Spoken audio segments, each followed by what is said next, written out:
Yes, thank you so much. Welcome to the analysis of the Union Budget 24-25.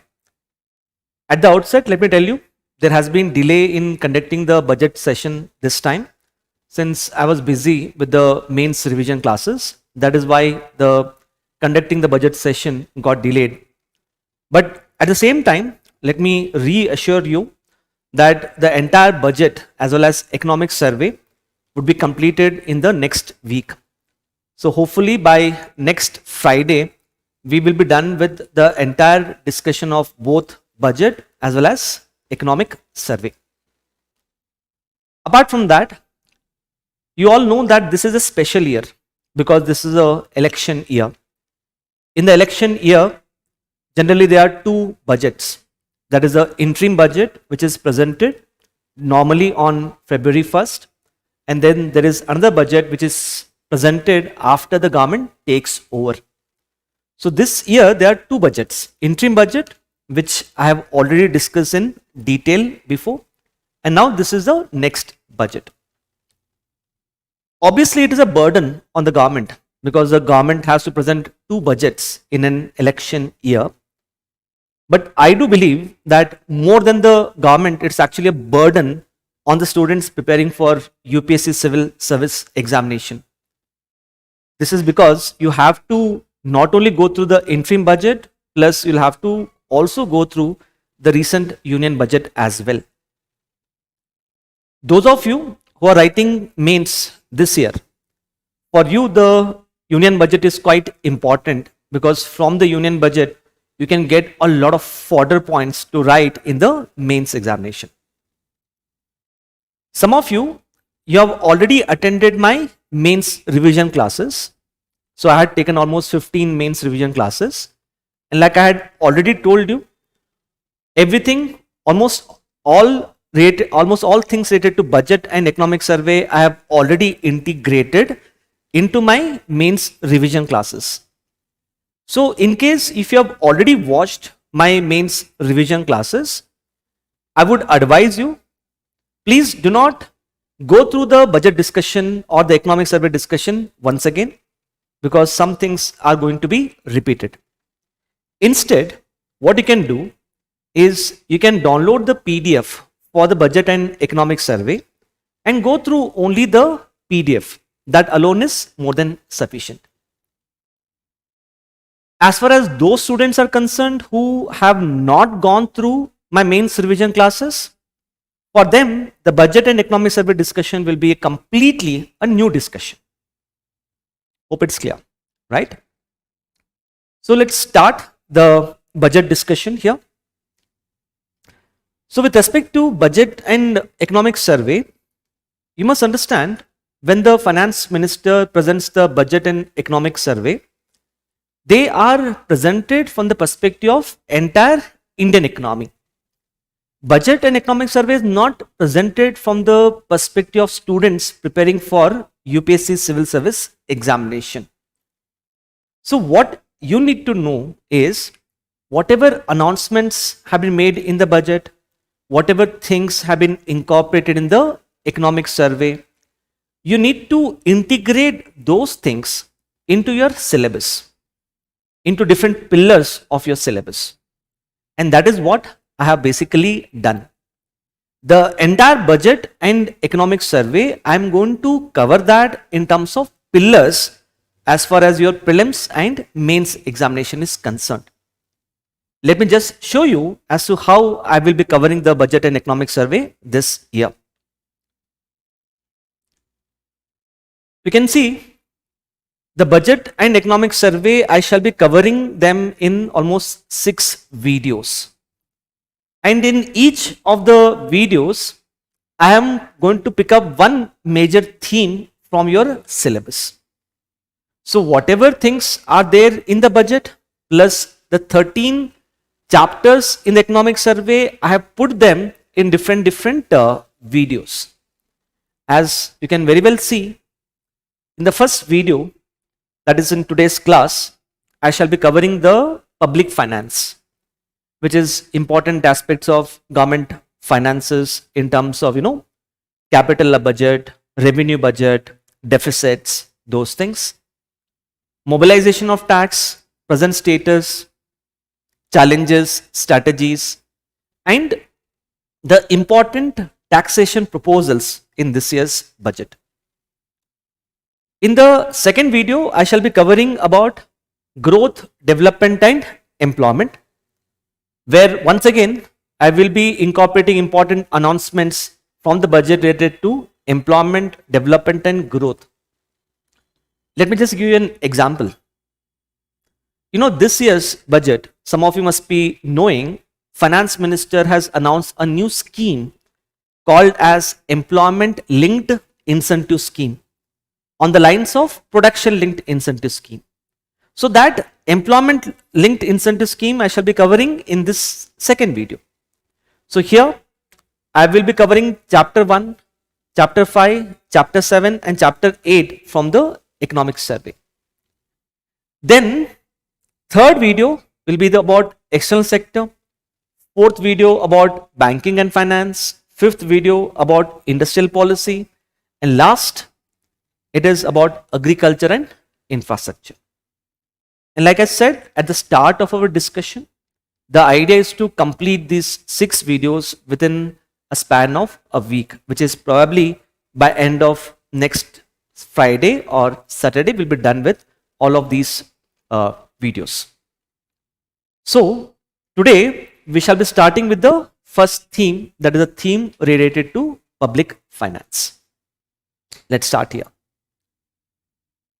Before starting with the theme, let me first tell you what is the importance of budget and economic survey from the perspective of your prelims, mains and interview.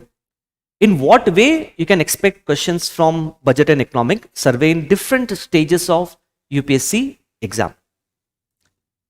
First and foremost, in your foundation classes, you generally study about basics related to government finance. For example, you study about revenue account, the capital account, the different types of deficits like fiscal deficit, revenue deficit, public debt and so on.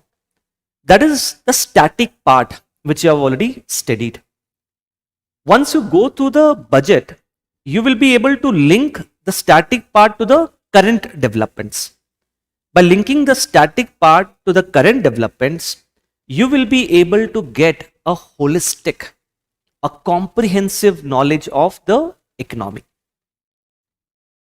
This becomes quite important because you have been seeing how the nature of questions have been changing in the UPSC prelims.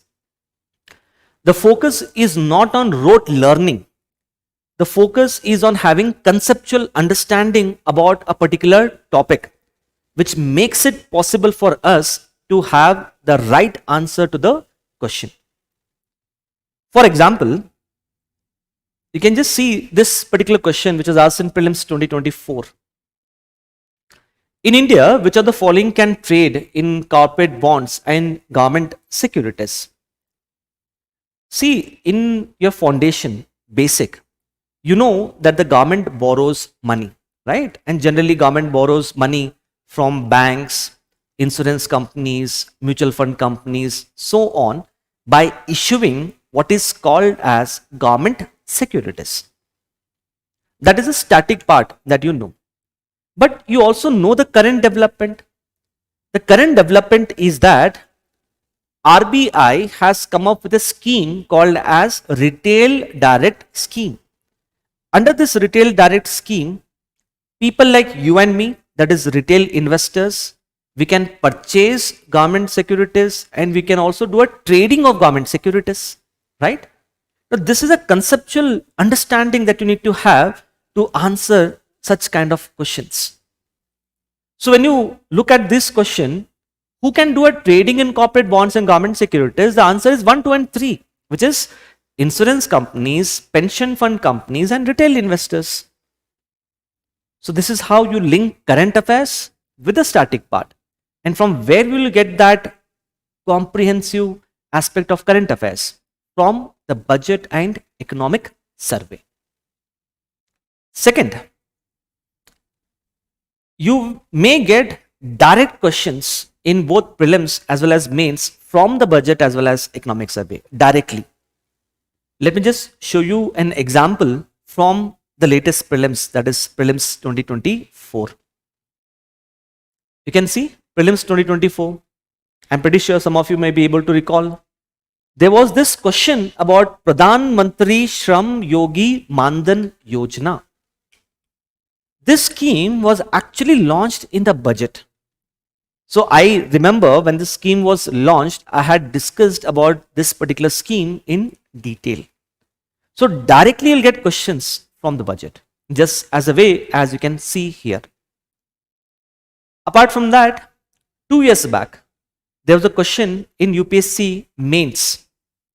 The question was, do you think Indian economy is facing V-shaped economic recovery? From where was this question asked? Directly from economic survey of that particular year. So we can expect direct questions. That is why it becomes important. And lastly, when you go through budget and economic survey, you get a lot of fodder points. Fodder points such as facts, figures, committees. And when you incorporate these facts, figures, committees into your answers, your average answer can convert into an excellent answer. How? Let me just show you an example. Look at this question. Mains 2021. Economic growth in the recent past has been led by increase in labor productivity. Explain this statement.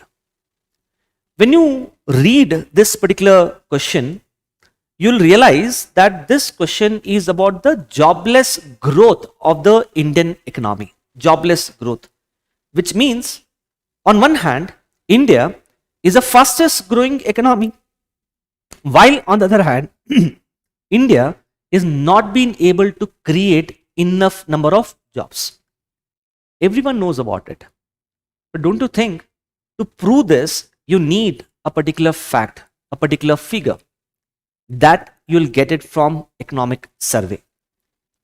For example, this year's economic survey has pointed out that India needs to create 20 million jobs every year.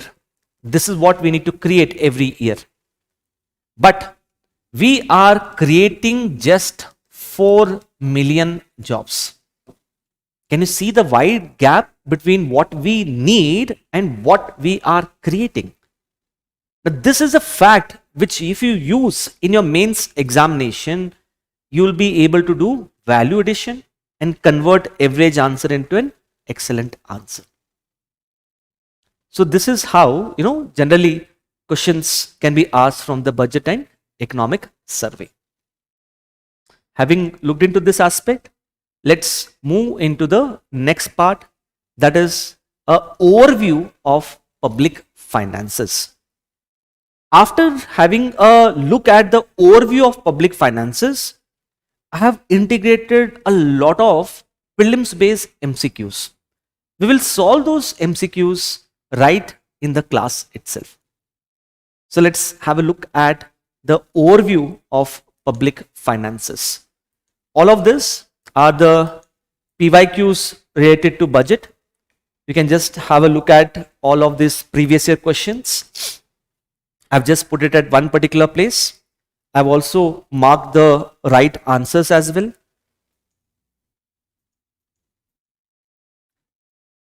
As far as the budget documents is concerned, budget is presented under Article 112 of the Indian Constitution.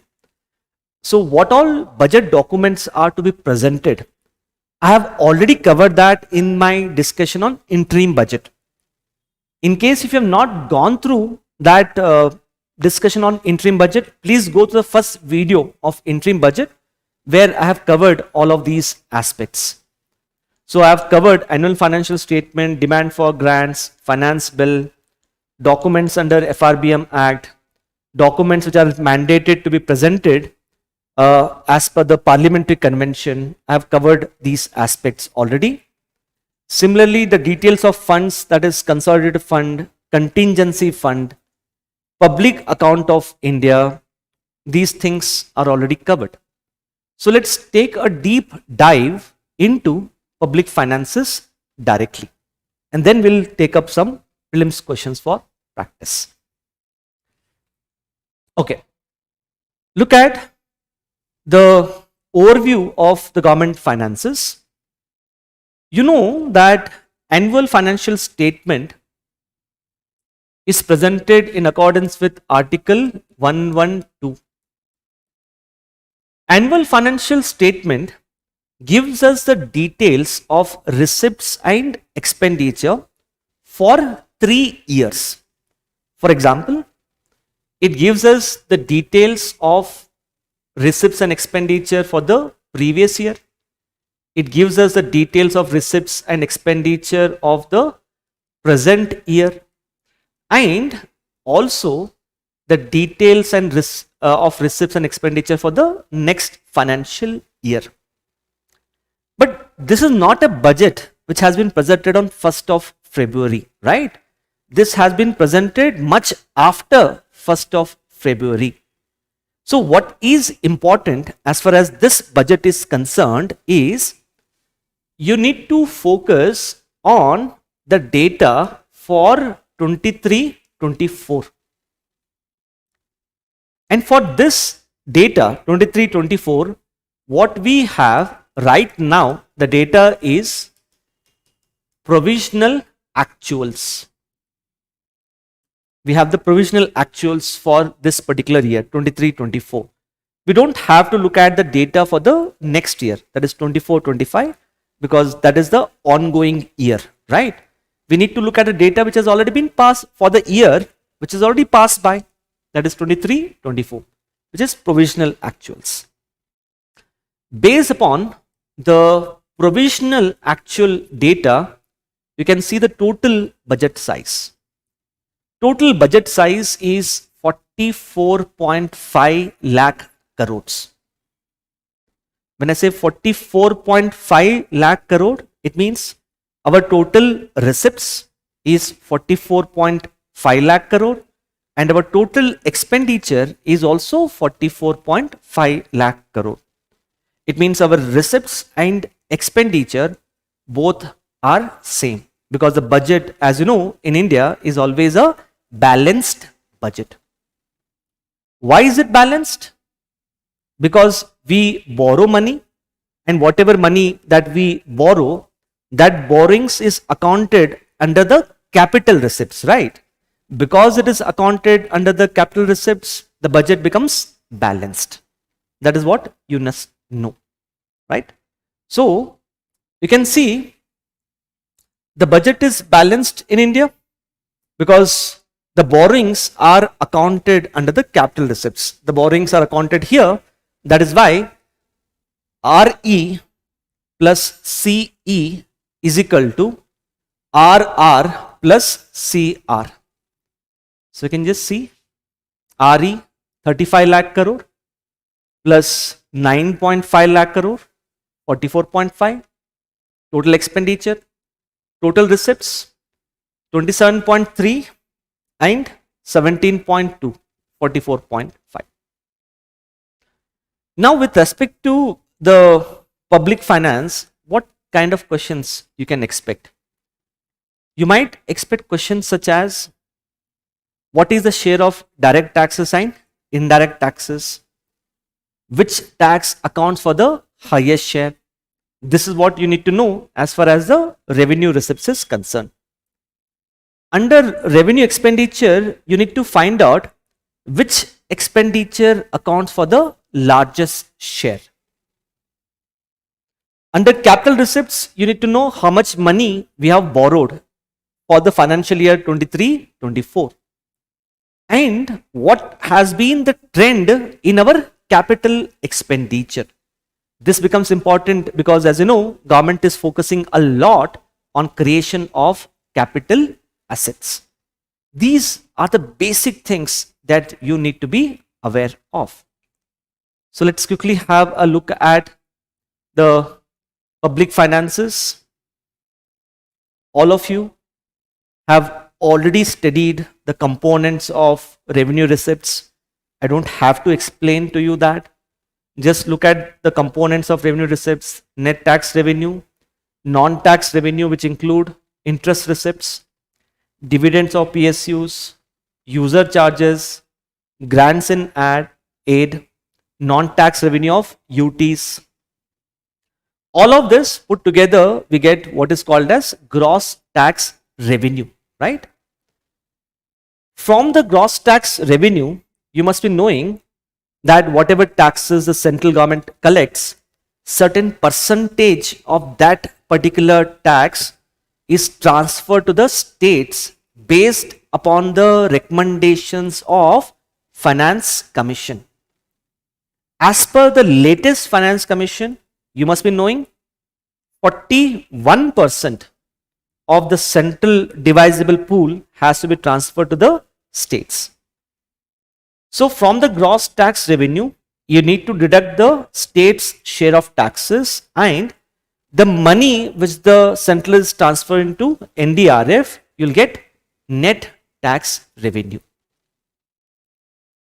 You can see our tax to GDP ratio. It is 11.7%. And how do you calculate tax to GDP ratio?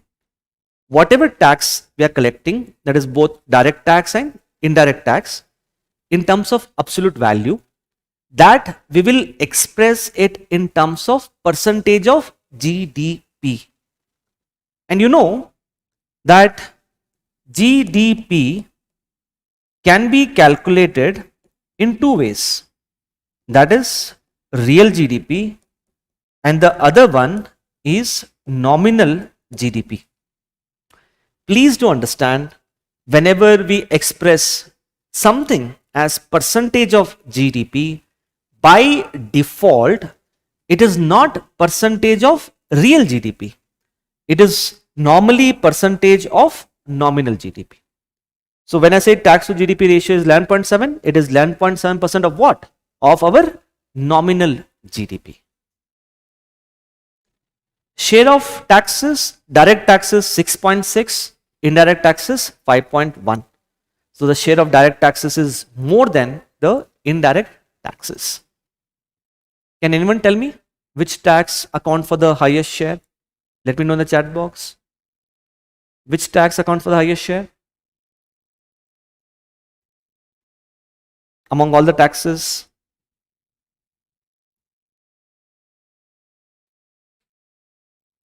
Anyone?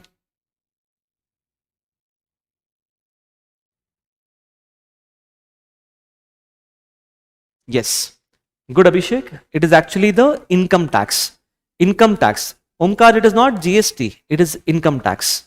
So you can just see the decreasing order of taxes. Income tax account for the largest share. It is followed by GST, then corporate tax, excise duty and customs duty. It used to so happen that 2 to 3 years back, corporate tax used to account for the highest share. But now corporate tax share has got reduced and income tax has increased. The reason is very simple. You must be knowing that the government has reduced the corporate tax rate in India in order to attract more foreign companies and boost our manufacturing. That is one of the reasons as to why the share of corporate tax has got reduced.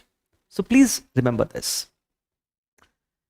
When it comes to revenue expenditure, you know the revenue expenditure includes interest payment, subsidies, salaries, grants to the state for creation of assets and defense expenditure for maintenance. Defense expenditure for maintenance is RE, but defense expenditure for creation of assets, like in defense, if you're buying new weapons, new armory, then that expenditure will be part of our capital expenditure. Among all of this, the highest share, highest expenditure is interest payment. And can you see how much money we are paying in form of interest payment? 10.6 lakh crores. Obviously, because our debt, our accumulated borrowings is very high. So, if you look at amount of money that we are borrowing in a single year, in 1 year, we are borrowing somewhere around 16.5 lakh crore. Out of this 16.5 lakh crore, can you see how much money we are actually paying interest? 10.6. 16.5 minus 10.5. We are left with just 6 lakh crore for other purposes. It is followed by subsidies. In subsidies, there are two major subsidies, food subsidy and fertilizer subsidy. Food subsidy 2.1, fertilizer subsidy 1.9, 2.1 plus 1.9, it is totally 4 lakh crores. And the most interesting thing is the money that we are spending on subsidies is higher than our revenue expenditure on defense. The money that we are spending on defense for maintenance, that is lower as compared to subsidies. And last, grants to the states for the creation of assets. It is basically the grants which the central government gives to the states for various centrally sponsored schemes such as MG Narega.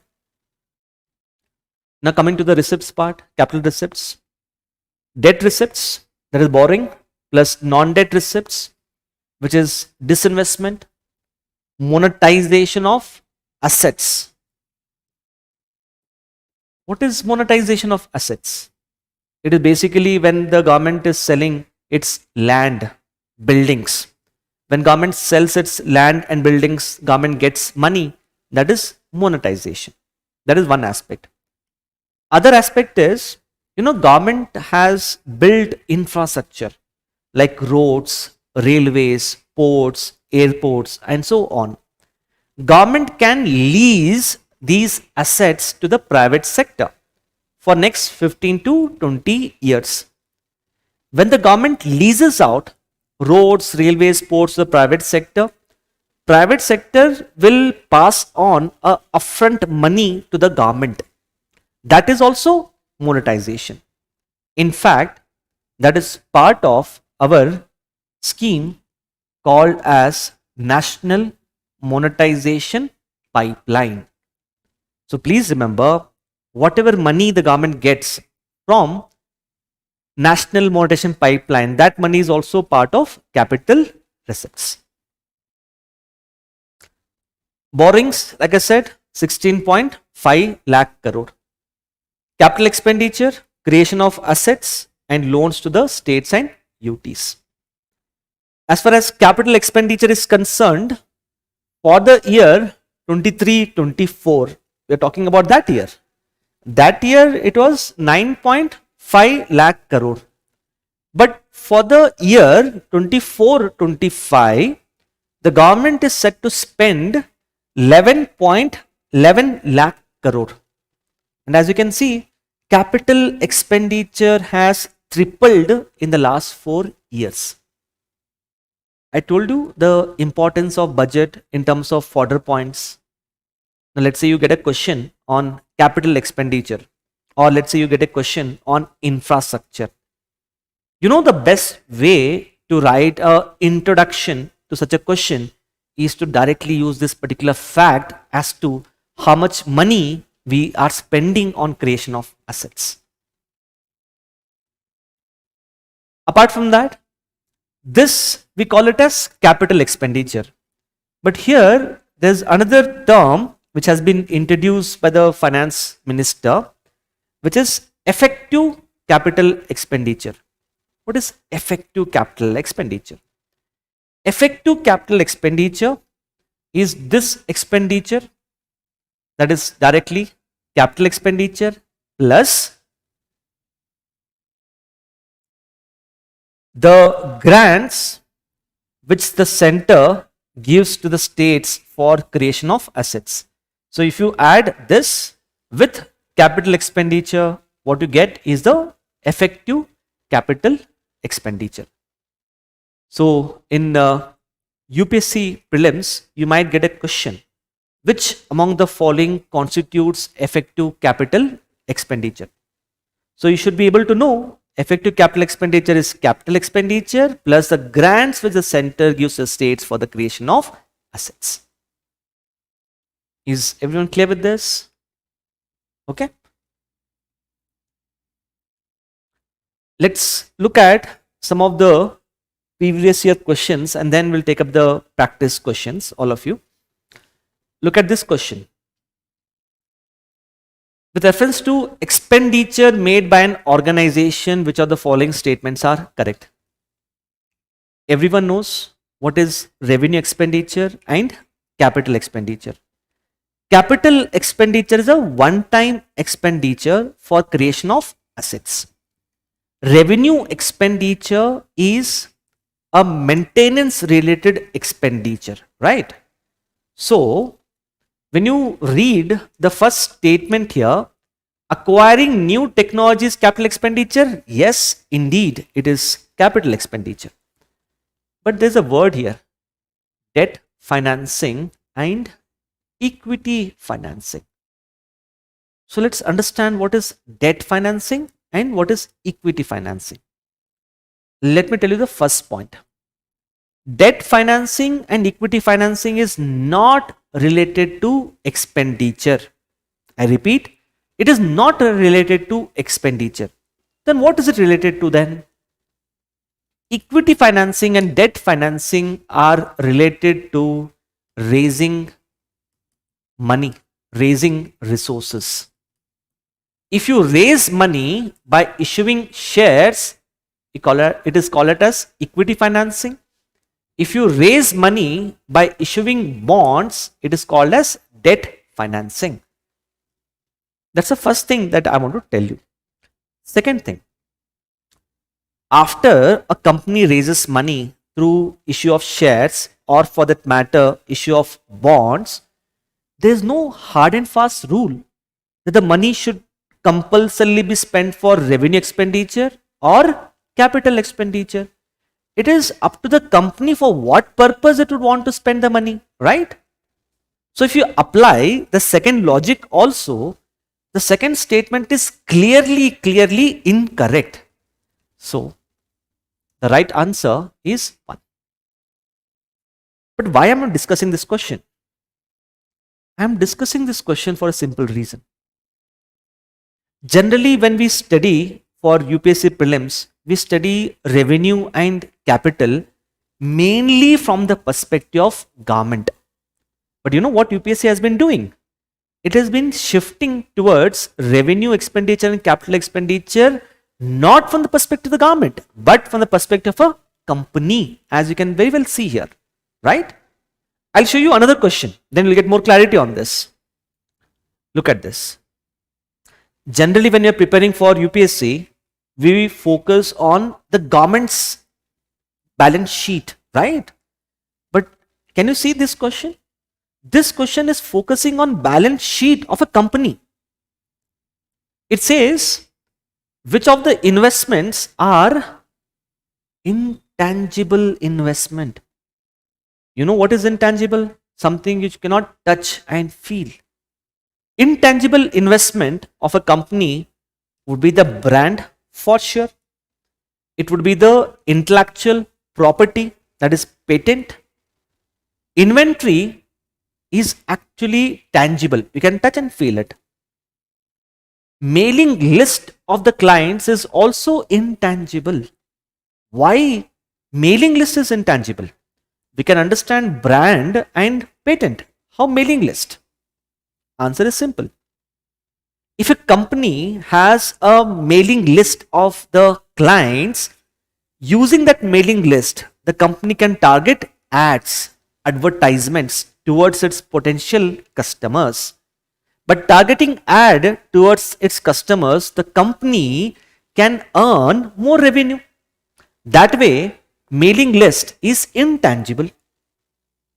That is why sometimes when you go for shopping, once you're done shopping, the first thing which the shopkeeper would ask you is, sir, what is your number? Why is he concerned about your number? Because he wants to, target ads towards you. Getting this point? That is why the right answer in this particular case is only 3. And this is a question which is directly related to capital budget of the government. And you can see expenditure on acquisition of assets, loans received from foreign governments, loans granted to states and union territories, all of this is capital. But I want to show you another part of my discussion here. I just want to tell you, if UPSC has been asking question related to revenue and capital budget of a company, the same can be expected in future as well. Future में कैसे सवाल आ सकते हैं? Let's see that. Look at this question. With reference to expenditure made by an organization, which of the following statements is correct? What do you think is the right answer? I'm not talking about the government, by the way. I'm talking about organization. You need to differentiate between capital and revenue.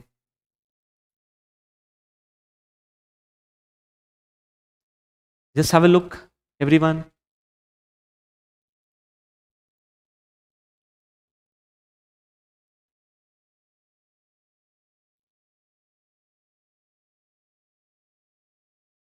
Garvit, I'll explain capital budget and revenue budget after the class. Do not worry. Just hold on to that.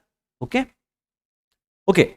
When you see expenditure made by an organization, capital expenditure is incurred to acquire fixed assets, whereas revenue expenditure is incurred for day-to-day conduct. Correct hai? Revenue expenditure is generally recurring. Capital expenditure is non-recurring. Capital expenditure benefits more than one accounting year. I hope you would agree with me on this, right? Whereas revenue expenditure normally benefits one accounting year. You pay salaries to the officials. That is revenue expenditure. It is benefiting only for that accounting year. But look at the fourth. Capital expenditure is normally more frequent. Capital expenditure generally, it is a one-time expenditure. Revenue expenditure is recurring. Think of salaries and think of buying a machinery. Can I say you don't buy machinery every month, right? But you pay salaries every month. That is why, since I'm asking which is incorrect, the incorrect is D. Hope it is clear, right? Let's look at the next practice question. Look at this. Just compare this practice question with this practice question. What I've basically done, here UPSC had asked a question, what is intangible investment? And here I've asked, what is considered as current assets? How many of the above are considered as current assets of the company? For which obviously you need to know what is current asset. Okay, let me just explain to you what is current asset. Please pay attention. Current asset is any asset of a company which can be consumed within a year. Any asset which can be consumed within 1 year, or any asset which can easily be converted into cash. It means any asset which is considered to be more liquid. So consider investment in following assets: stock of raw materials. Can I say generally raw materials of a company will be consumed within 1 single year? So it is a current asset. Bills receivable. What is this bills receivable? Think there is a company X. This company X sells goods to company Y. Ideally, company Y should make immediate payment. But company Y might say, look, I don't have the money right now. I will pay you the money after a 1 month period. In that particular case, company Y will issue what is called as trade receivable. Basically, trade receivable will say that I will pay you this money after a period of 1 month, or let's say 2 months. Generally, it is for less than 1 year only. So can I say even this trade receivable is converted into cash? Because the company X, what it can do, it can give this trade receivable to a particular bank, and by giving this trade receivable to a bank, company X can get a loan, company X can get cash, right? So bills receivable is also current asset. Cash with the bank is also current asset. What about building and machinery? They are assets. I'm not denying that. But are they current assets? Can they be converted into cash easily? Are they liquid? No, they're not liquid. That is why fourth is incorrect. So right answer in this case is 1, 2 and 3. Hope you are getting this point here, right? So you need to know these things. And if you're wondering from where I picked up this thing, I picked up this directly from NCERT. The reason being, this question, intangible investment, was asked directly from NCERT textbook.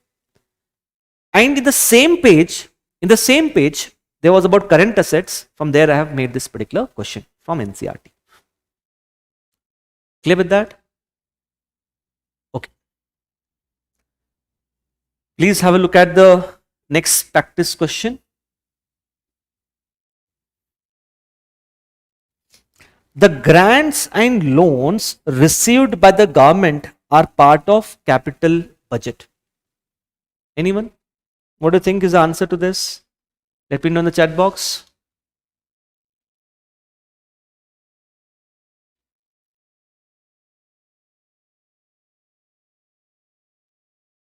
Let me know the answer to this.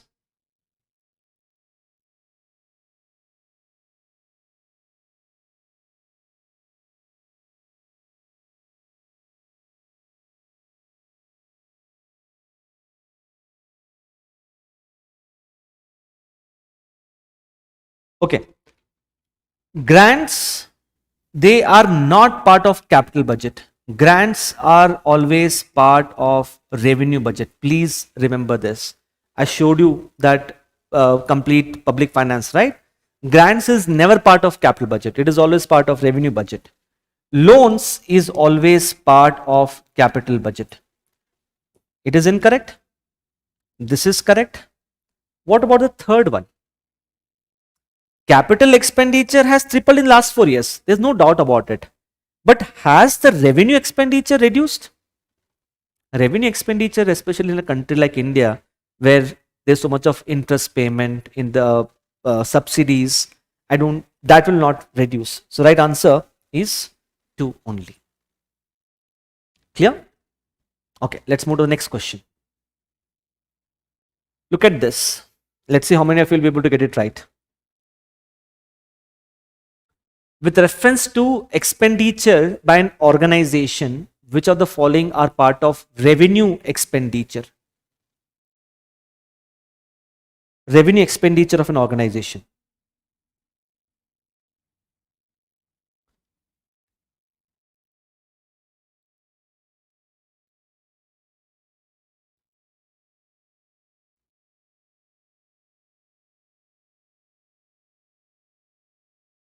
Okay. Generally, we know capital expenditure is an expenditure that is incurred on creation of new assets. Revenue expenditure is incurred for day-to-day activities. That is what we know for sure. Registration fee paid on purchase of new building. Purchase of new building for sure is capital expenditure. There is no doubt about it. But what about registration fee that you are paying? You must understand, even registration fee is a one-time expenditure. It's a one-time expenditure. That's the first thing.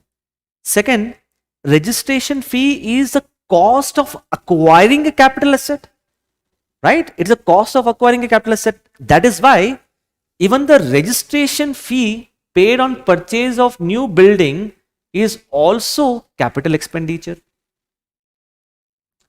Expenditure incurred on repair of existing building. You have an existing building, you are incurring expenditure. In that case, it becomes RE because it is day to day. Third is very interesting. Expenditure incurred on repairs at the time of purchase of old building so that the old building becomes usable. See, when you purchase an old building, then purchase of old building is a capital expenditure, right? And once you purchase it, you are renovating it.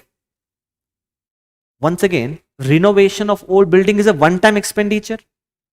Plus, it's a cost of acquiring a capital asset, right? That is why even this is capital expenditure. Because I'm asking which among the following are part of revenue expenditure, there's only one revenue expenditure, that is 2 only. Clear with this? Let's move to the next one. Okay, look at this. Let me see how many of you were observant when I was discussing the components of the budget. You need to place them in the descending order. And let me tell you, this was a question which was asked in KPSC Prelims, which was conducted 2 days back. Almost the same question.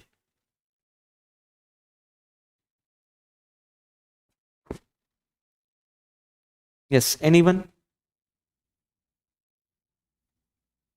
If you have clearly observed that, you'll be able to tell.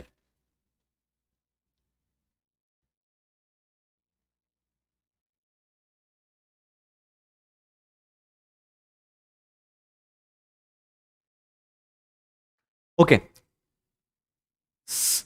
1, revenue expenditure. Second, revenue receipts. Third, capital receipts. And fourth is capital expenditure.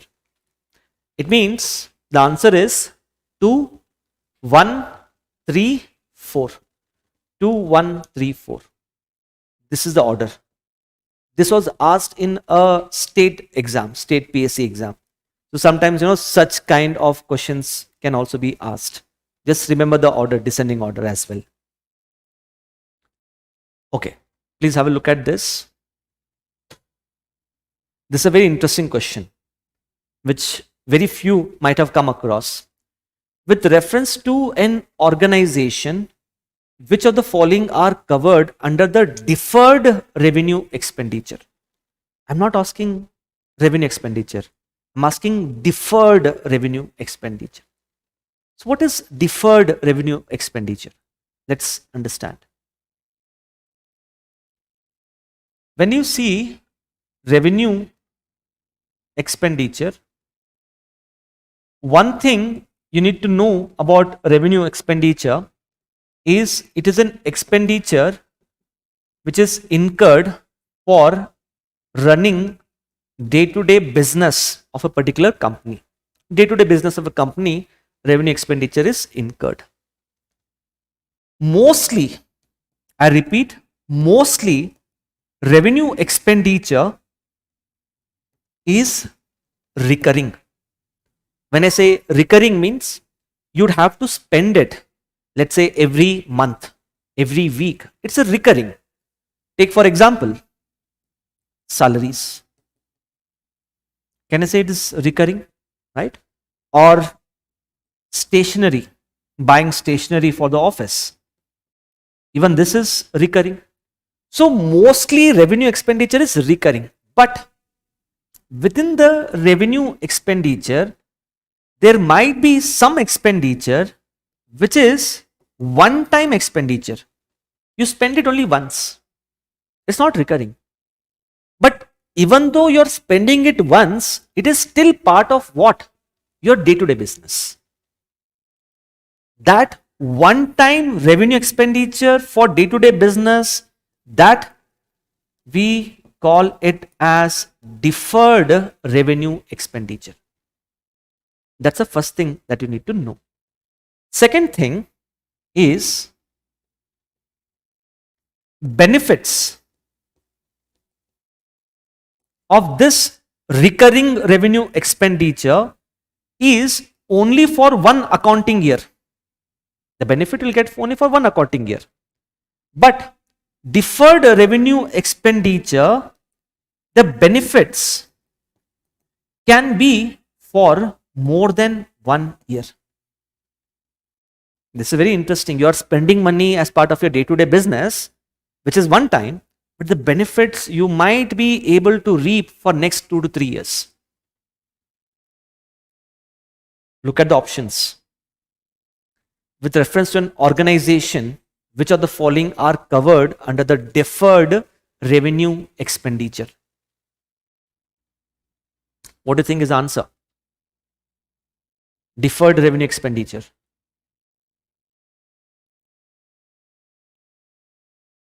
It is one-time expenditure, but the benefits are, you can get it benefits for more than 1 year. Look at this, expenditure on advertising. Can I say spending on advertising is part of day-to-day business of a company? It is not capital expenditure, it is revenue expenditure. But is it recurring? No, it is generally one time. Benefits of which you'll be able to reap in next 2 to 3 years.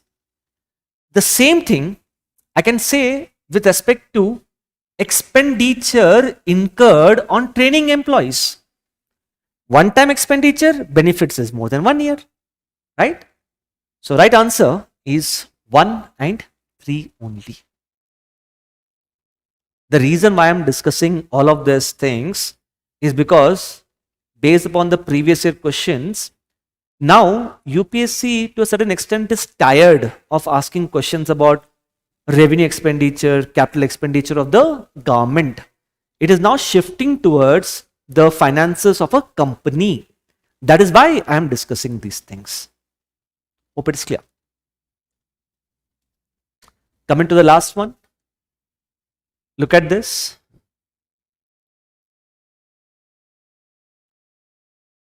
A consistent increase in ratio of capital expenditure to revenue expenditure denotes which of the following? Okay, it is a ratio, right? Because it's a ratio, capital expenditure is in the numerator, revenue expenditure is in the denominator.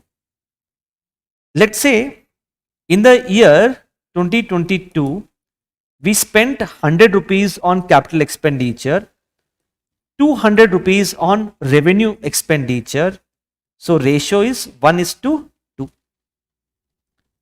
In the year 2023, we spent 200 rupees on capital expenditure and 200 rupees on revenue expenditure. Now the ratio of capital expenditure to revenue expenditure is 1. Can you see what has happened? There is increase in ratio of capital expenditure to revenue expenditure. If the ratio of capital expenditure to revenue expenditure is increased, it means what? It means there is improvement in the quality of expenditure. Why is it important? It can be a very good fodder point when it comes to your UPSC mains. If you get a question on public financial management, you can quote that the ratio of capital expenditure to revenue expenditure has increased. How? Please have a look at this graph.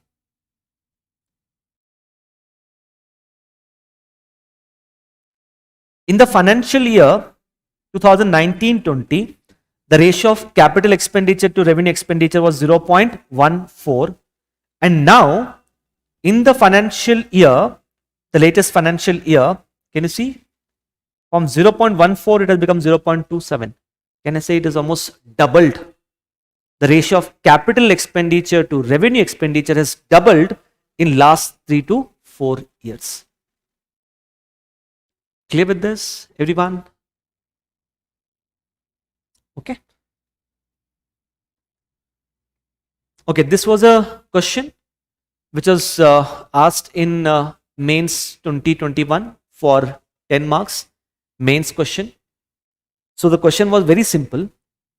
Distinguish between capital budget and revenue budget. Explain the components of both these budgets. I think it's a very easy question. For sure, in the body of the answer, you need to write about capital budget and revenue budget, which means you have to write about revenue receipts, revenue expenditure, capital receipts, and capital expenditure. But the thing is, everyone will write the same thing: components of revenue receipts, revenue expenditure, capital receipts, capital expenditure. How do you add value to your answer? The value to the answer can be added by quoting facts and figures that we discussed just now. I told you, among all of this, whose share is highest? Revenue expenditure. You can mention about that. Apart from that, I told you the share of direct and indirect taxes, right? Share of direct taxes is higher than the indirect taxes. Among all the taxes, which tax account for the highest share? Income tax. So these facts and figures, if you are able to incorporate in the body of your answer will become excellent answer. What about intro? Because the question is asking about capital budget and revenue budget, the best intro is about Article 112. Article 112 requires the government to present annual financial statement. Under Article 112, the government is required to distinguish its revenue expenditure from other expenditure. That can be your intro. So you can see this is the intro, and this is the body of the answer. You can put it in a table, and as far as the conclusion of this particular answer is concerned, the conclusion could be, because you mentioned ki budget has receipts, details of receipts and expenditure, your conclusion could be something like this: that budget is not just a statement of receipts and expenditure.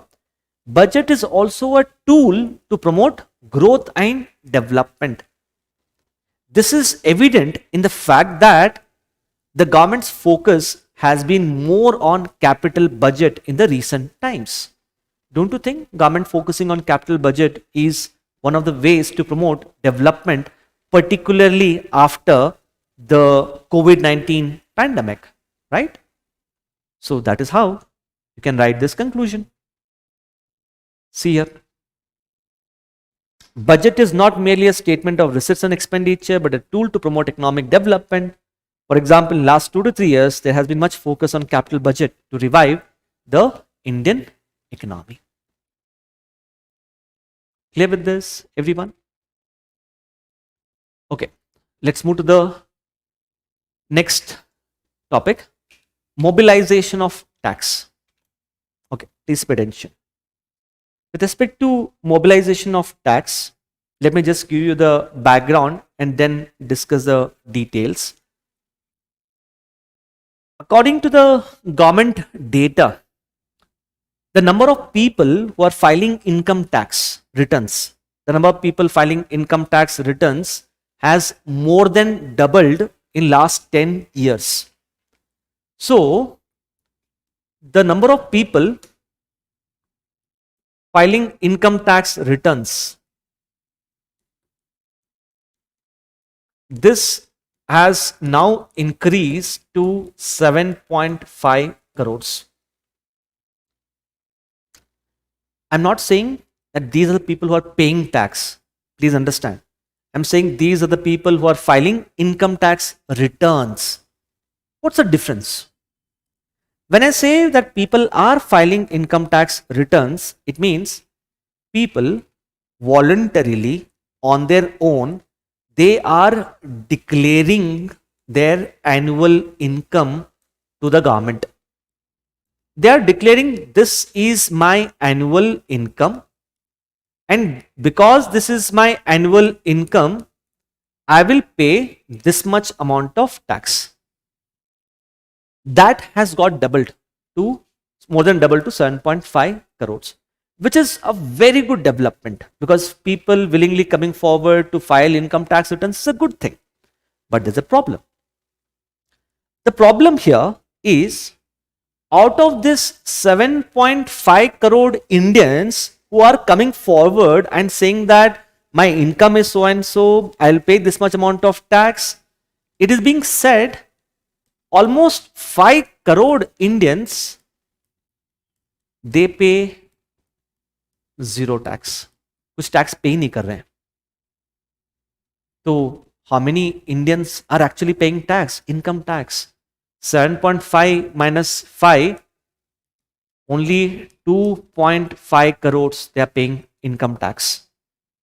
If I could express that in terms of percentage of India's population, it is just 1.6.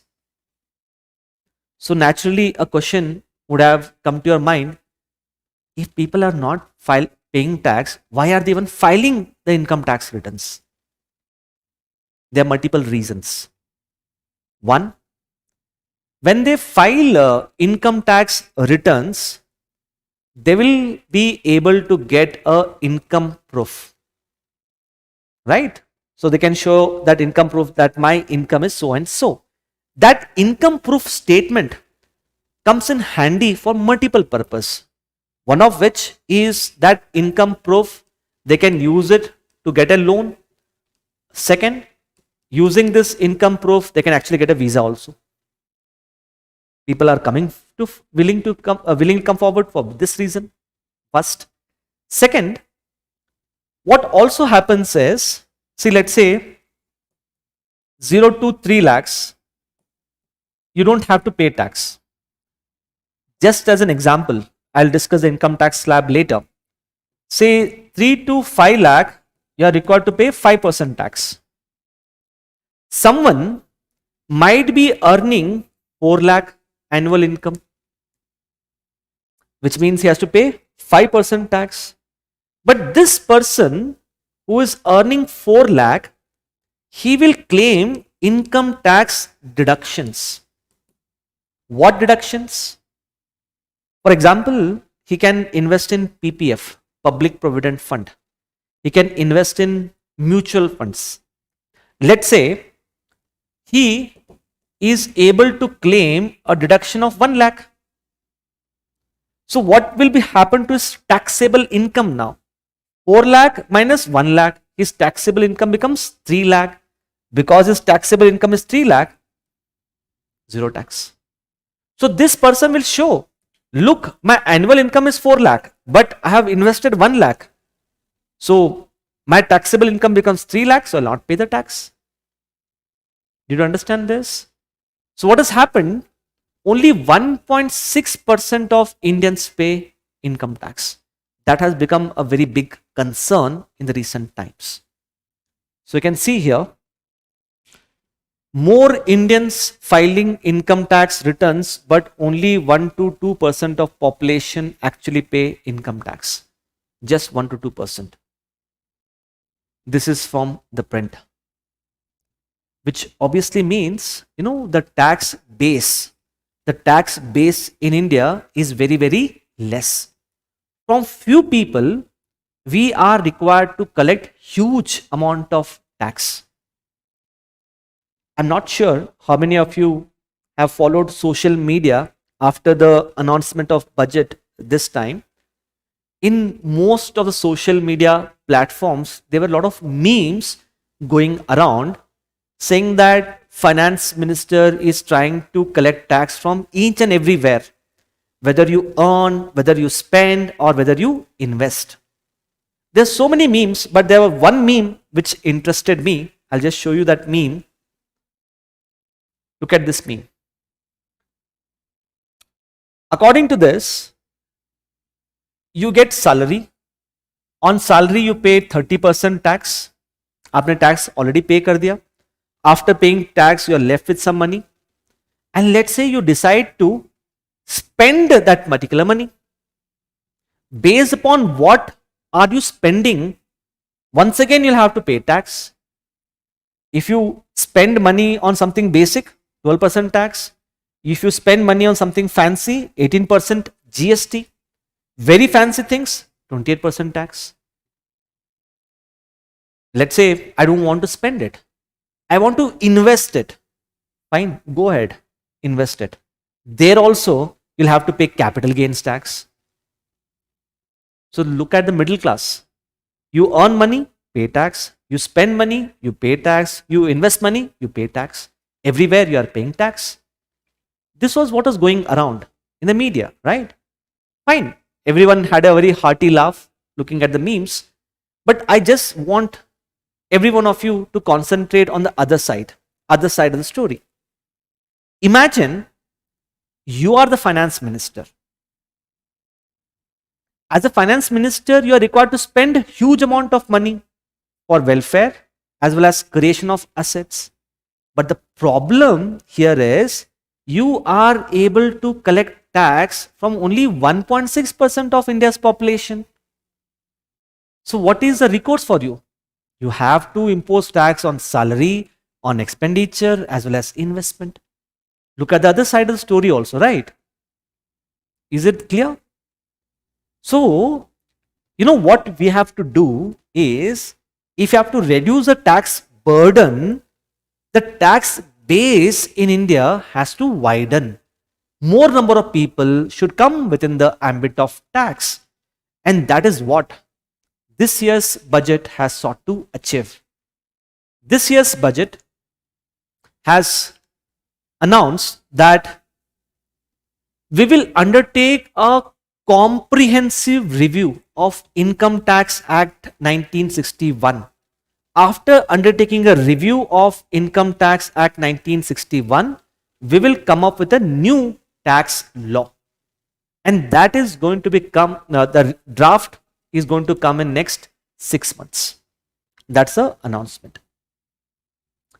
Apart from that, if I could highlight to you, what is the most important reason as to why the tax collection in India is so less?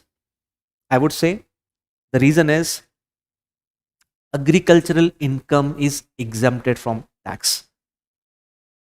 And the exemption on agricultural income is not only leading to loss of tax revenue, it is also leading to tax evasion. How? We will discuss that later.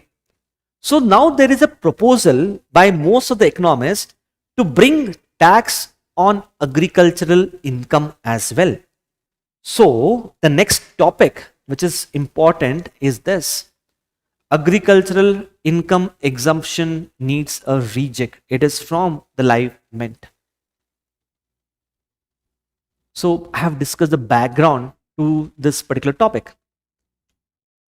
Can anyone tell me where does this topic fit in your mains syllabus? Anyone quickly let me know in the chat box. Which aspect of main syllabus does it fit in?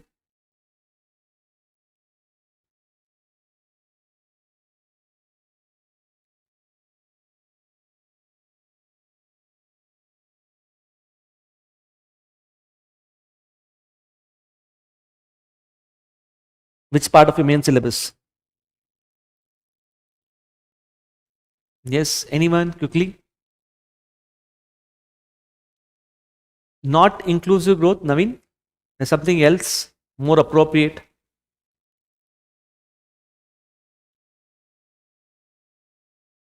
In your main syllabus, there's a line, mobilization of resources. I hope you must have seen that. So it fits into that particular topic of mobilization of resources. That is why, I have two mains questions for you now. You can see mobilization of resources. India faces major challenges in raising resources to meet public expenditure requirement. What do you think are the challenges in mobilization of tax revenue? Also highlight various steps taken by the government in the recent times. Challenges and steps. And look at the second one. Second one is imposition of tax on agricultural income is a need of the hour, argue. Discuss the challenges in imposition of tax on agricultural income. Let's get into this particular discussion. Before that, you can just have a look at the general trends in tax receipts. I have highlighted all of this in one slide. Please go through that. It is self-explanatory. It is quite factual. Let's get on with the discussion of challenges in mobilization of tax revenue. Okay. We'll come to this part later. Okay. Let's start with this part. What is the significance of tax mobilization? My question is very simple. Why should a country like India focus on mobilization of tax? There are multiple reasons why we should focus on tax mobilization. Let's understand them one by one. First one, it will help us raise resources. See, India needs huge amount of money to spend on welfare as well as creation of assets. And one of the best way to raise money is through taxes. That's the first reason. Second, mobilization of tax is not only needed for undertaking expenditure, mobilization of tax is also important to provide for redistribution of income. I'm not sure how many of you have heard of this. There is a report which was recently published. It is called as World Inequality Lab. It said that top 1% richest Indians, they account for 23% of the income and 40% of the wealth in India. In terms of income distribution, the fact that top 1% is holding on to 23% of income, the report highlights that India is the world's most unequal country. More unequal than other countries, especially Latin American countries and South American countries. How do you reduce inequality? By putting higher tax on the richer people and then providing that tax revenue for the welfare of the poor people, right? Influence savings as well as consumption. How can we influence savings? For example, we can give tax exemptions to the people by asking people to invest in public provident fund, equities, mutual funds. So by giving tax exemptions, we can encourage savings by the people. That's one. Second, it will also help us, influence the consumption of the people. Best example, generally what happens is every time the government presents a budget, the government increases the tax on sin goods, right? Cigarettes. Why is the government increasing the tax on cigarettes?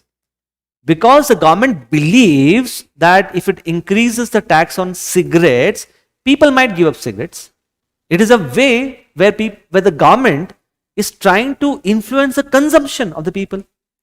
Whether the government is successful or not, that's a different case. But at least the government is trying, right? Getting this point? Same way, encourage investment by private sector by giving tax benefits, tax incentives. We can contain fiscal deficit. If the tax revenue increases, fiscal deficit would obviously reduce. We can focus on controlling inflation as well. What kind of fiscal policy do we follow to control inflation? Remember, we follow a fiscal policy which is called as fiscal consolidation.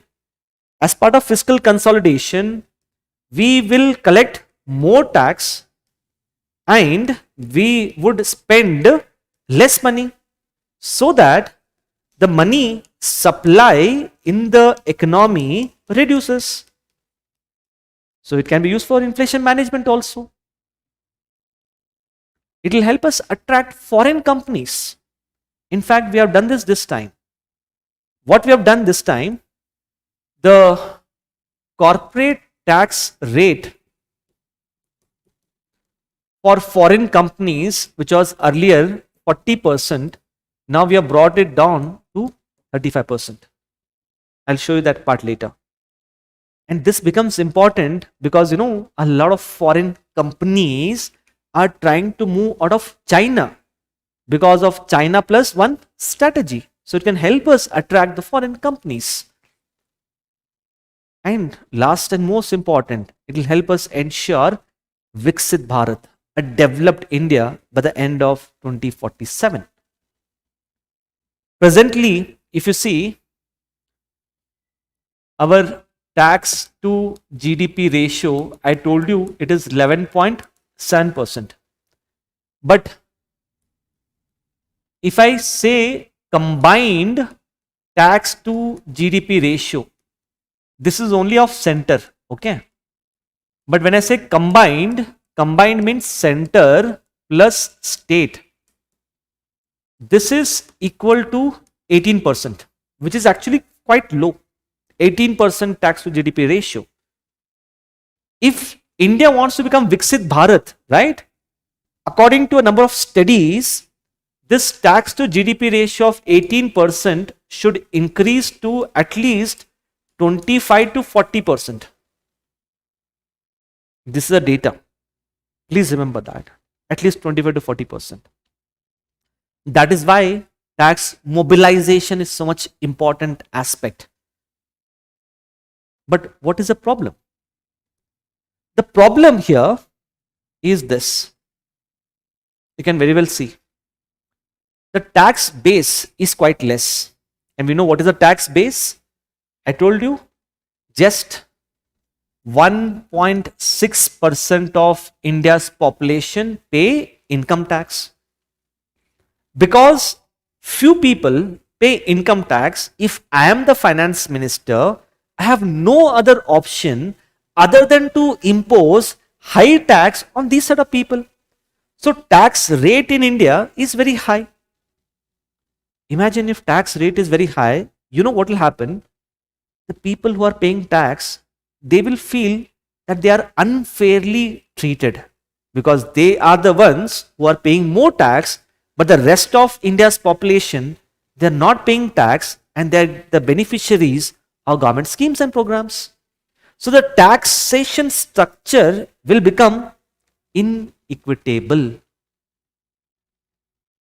The father of economics, Mr. Adam Smith, he says one of the founding principles of taxation system is equity. So if the tax base is less, what will happen? It is going against the basic tenets of taxation system. If it is inequity, what will happen?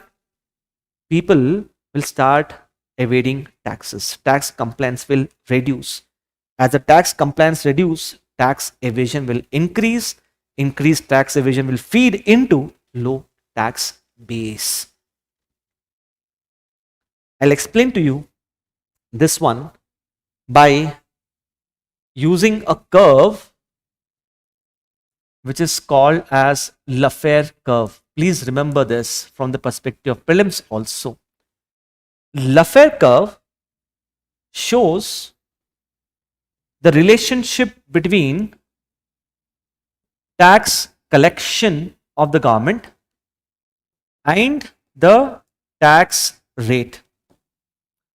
According to the Lafayette curve, if the tax rate is low or tax rate is moderate, if tax rate is low or moderate, tax collection will be higher, because it is believed people don't mind paying taxes provided the tax rate is low or moderate. So in this particular case, compliance will be higher, evasion will be lower, because people don't mind paying tax provided it is low or moderate. The problem is, if the tax rate is high or very high, what people will start doing? People in that particular case will start evading taxes. Tax evasion will increase and tax compliance will reduce. So can I say low tax base in India means tax rate is high? And according to Lafayette curve, if tax rate is high, what does it mean? It means compliance is less and evasion is more. Pretty simple, right? So what do we need to do? We need to strike at the root of the problem. Where is the root of the problem? The root of the problem is base. Tax base should increase. That is what I'm going to cover now. What are the challenges with respect to mobilization of tax and what should be done? Is that clear? Okay. You can see that problems with the low tax base, which is the Lafayette curve. Let's look at the challenges in the tax mobilization, starting with the tax base. The first problem with respect to tax base is our economy has come to be dominated by informal sector, which accounts for 50% of our GDP. Think of a country where 50% of output is generated by informal sector. Obviously, the tax collection will be considerably less. Now, one thing I would want to tell you, when I say informal economy, I'm very sure most of you are thinking informal economy means, okay, theek hai, there are large number of people who are working in small scale industries. You have people working as tea vendors, fruit vendors, street vendors. Forget about those people. I'm not even talking about those people, because these people's income is very less. What income tax will they pay? I'm not talking about those people. I am talking about professionals. Professionals who are actually earning, let's say, 5 to 10 lakhs. But these professionals earning 5 to 10 lakhs, they're not paying tax because they are part of informal sector. Example, think of a doctor. A doctor who is running his clinic. A doctor who is running his clinic might be accepting payments from the patients in terms of cash. This doctor might be earning 10 to 15 lakhs in a year, yet this doctor is outside the ambit of tax regime. There is a lawyer. Lawyer is providing legal services to his clients. The lawyer is not accepting payment in his bank account. Lawyer is accepting cash outside the formal sector. I hope you're getting this point. There are so many professionals who are self-employed. These self-employed professionals, in spite of having good amount of income, they're not paying tax. I'm talking about those people. I'm not talking about street vendors, fruit vendors, and so on, because as it is, their income is less. So, you know what we have to do?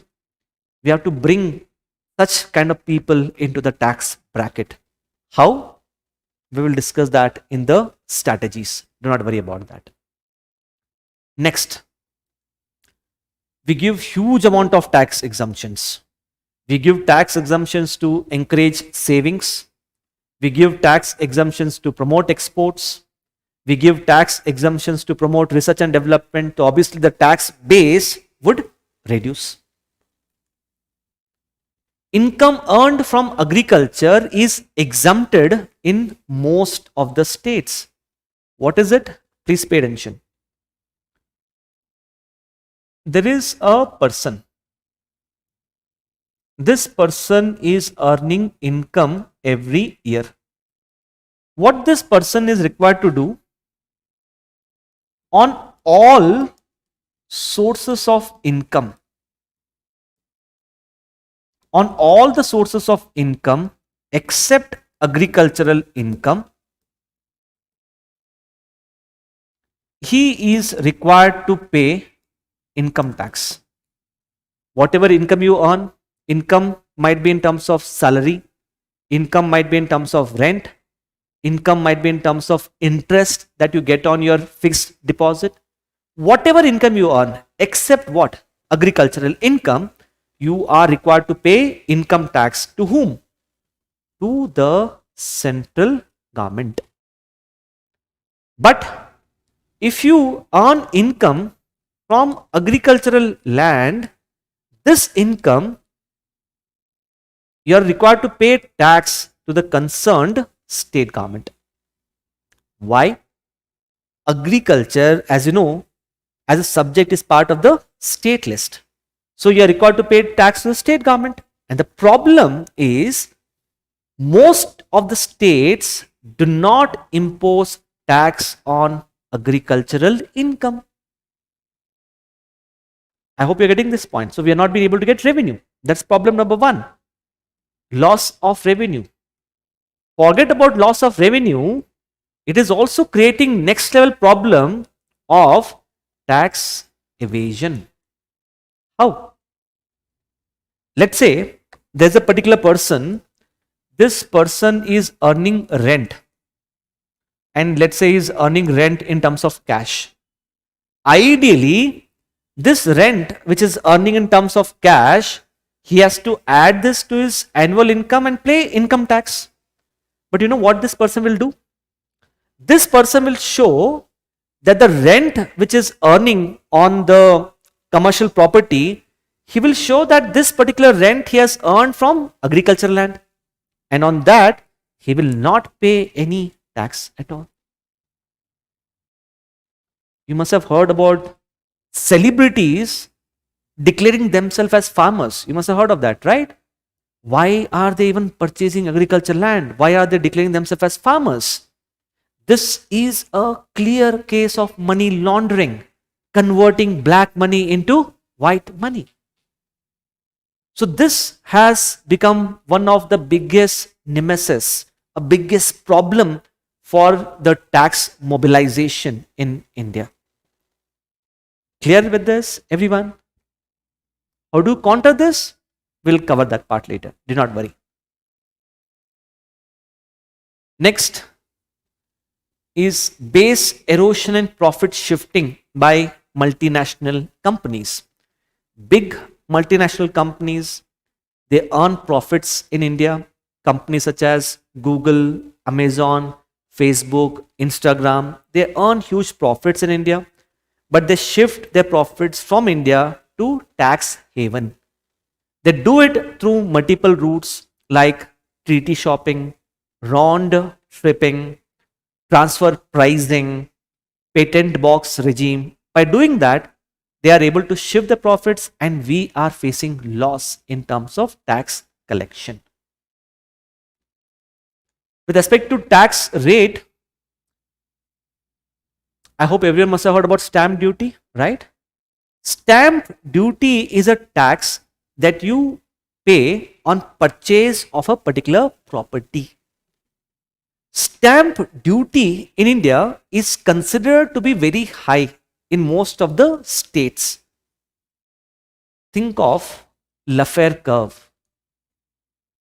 What does the Laffer curve say? If the tax rate is high, automatically what will happen to tax evasion? Tax evasion will increase. So most of the black money that we see in India, where does it get generated? It gets generated in real estate transactions, right? Especially when it comes to stamp duty. Second, and this is a very interesting thing. I told you, according to World Inequality Lab, 1% of Indians, they account for 23% of income, 40% of the wealth. In terms of income distribution, India is the most unequal country that we have witnessed. Why there is so much of income inequality in India? The reason is very simple.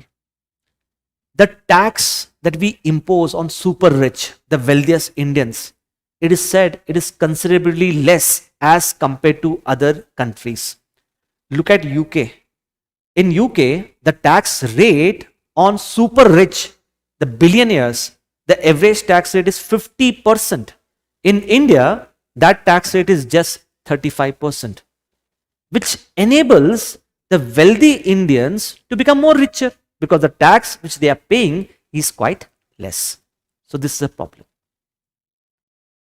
We have problems in the tax administration also. The biggest problem is the Income Tax Act. Income Tax Act of 1961.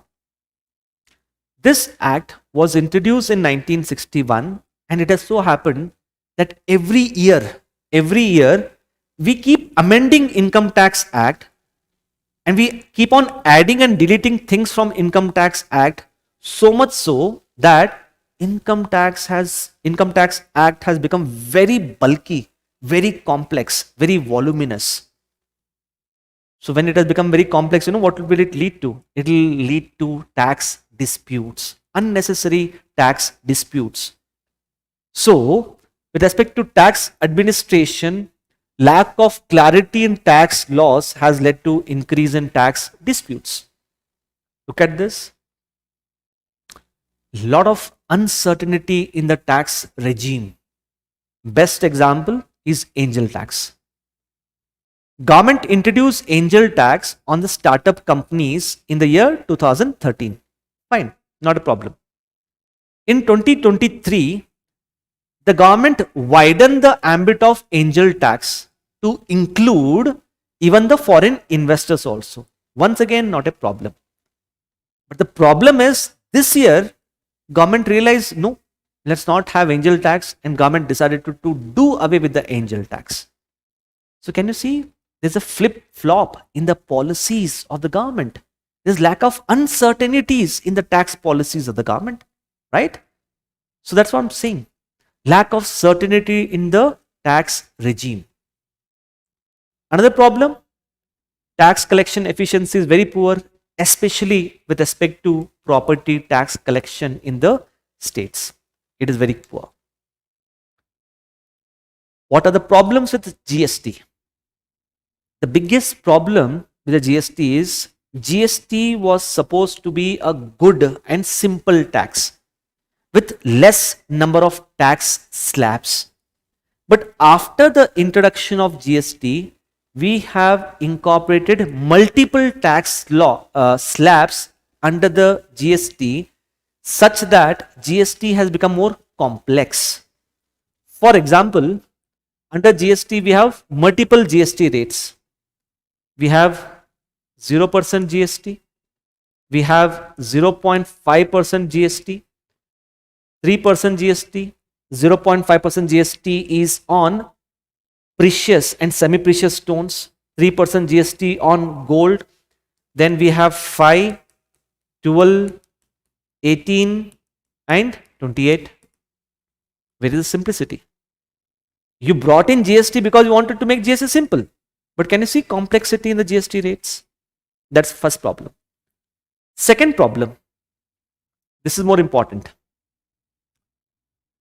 Before the introduction of GST, the average indirect tax rate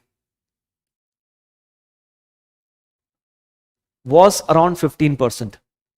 We know that multiple indirect taxes have been subsumed into GST, right? So what was the average indirect tax rate? Average indirect tax rate was 15% before. But now, if you look at GST 5, 12, 18 and 28, right now, most of the goods and services are placed in the 12% tax slab. So earlier average tax rate was 15. Now, because most of the goods and services are placed in 12% tax slab, the average GST rate is 11%. I hope you're getting this point, right? So that is why we are not being able to realize so much revenue as we expected to. That's one of the biggest problem. The last problem is, CPI, right? Consumer Price Index. We have 299 goods and services in CPI.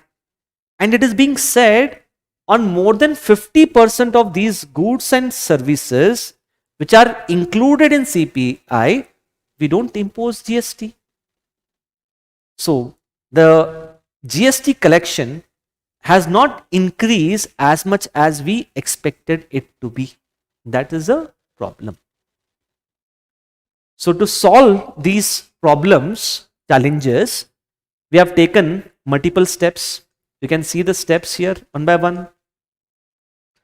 We have come up with a simplified tax regime without exemptions.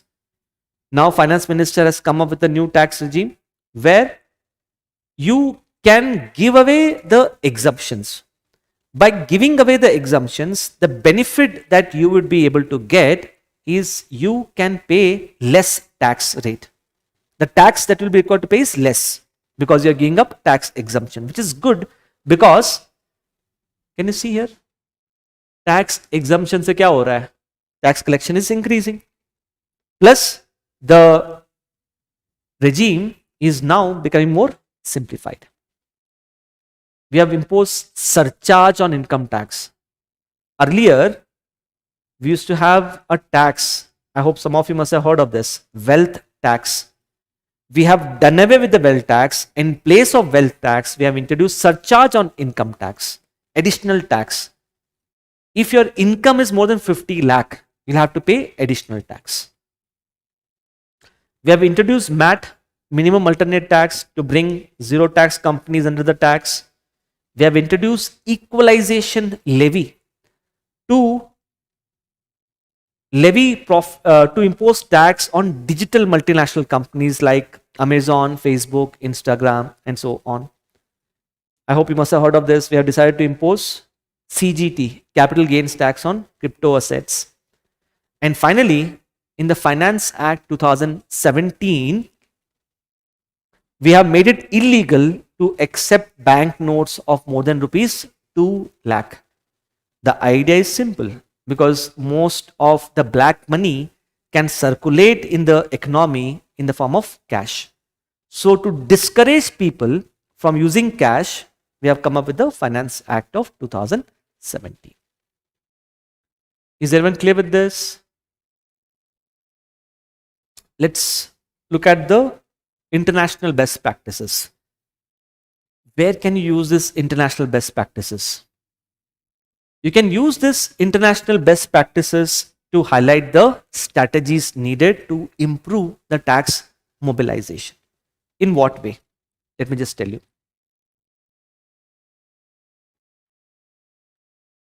I'll just give you an example, then you'll get more clarity on that. Let's say there's a doctor. This doctor is working in a hospital. Because he's working in a hospital, he is regularly earning salary. Because he is regularly earning salary, he will have to pay income tax. Because the salary is coming into his bank account directly. There is another doctor. This doctor is running his own clinic. So this doctor as such is self-employed. And this doctor, let's say, he's accepting payment in terms of UPI, digital payments. He's accepting payments in terms of UPI. And this money is going into his bank account. So we know for sure how much money he is earning. So let's say in a year he earns, for an example, 20 lakh. This is his overall income, just as an example. But just concentrate here. This doctor working in a hospital, he does not has his own expenses to look after, right? He just has to go to hospital, treat the patients and come back home. But this doctor who is working in a clinic, he has his own expenses. What expenses? Because he's running his own clinic, he may have to pay rent on the clinic. He may have to pay the electricity bills. He may have to pay the salaries to the people whom he are hired. Now, if you ask this doctor, give me a proof of how much money you have spent. I repeat, if you ask this doctor, give me a proof of how much money you have spent in a year, don't you think it will become too cumbersome for the doctor to keep a record of all of his expenses, right? So what we have done to reduce the compliance burden on such self-employed people, we have come up with what is called as presumptive taxation. Look at the word, presumptive taxation. What is presumptive? Presumptive taxation means we are saying to this particular doctor, or for that matter, any person who is self-employed, no need to show proof of expenses. You don't show proof of expenses. But what you can do, 50% of your income we will consider as your expenses by default. I repeat, 50% of your income we will by default consider your expenses.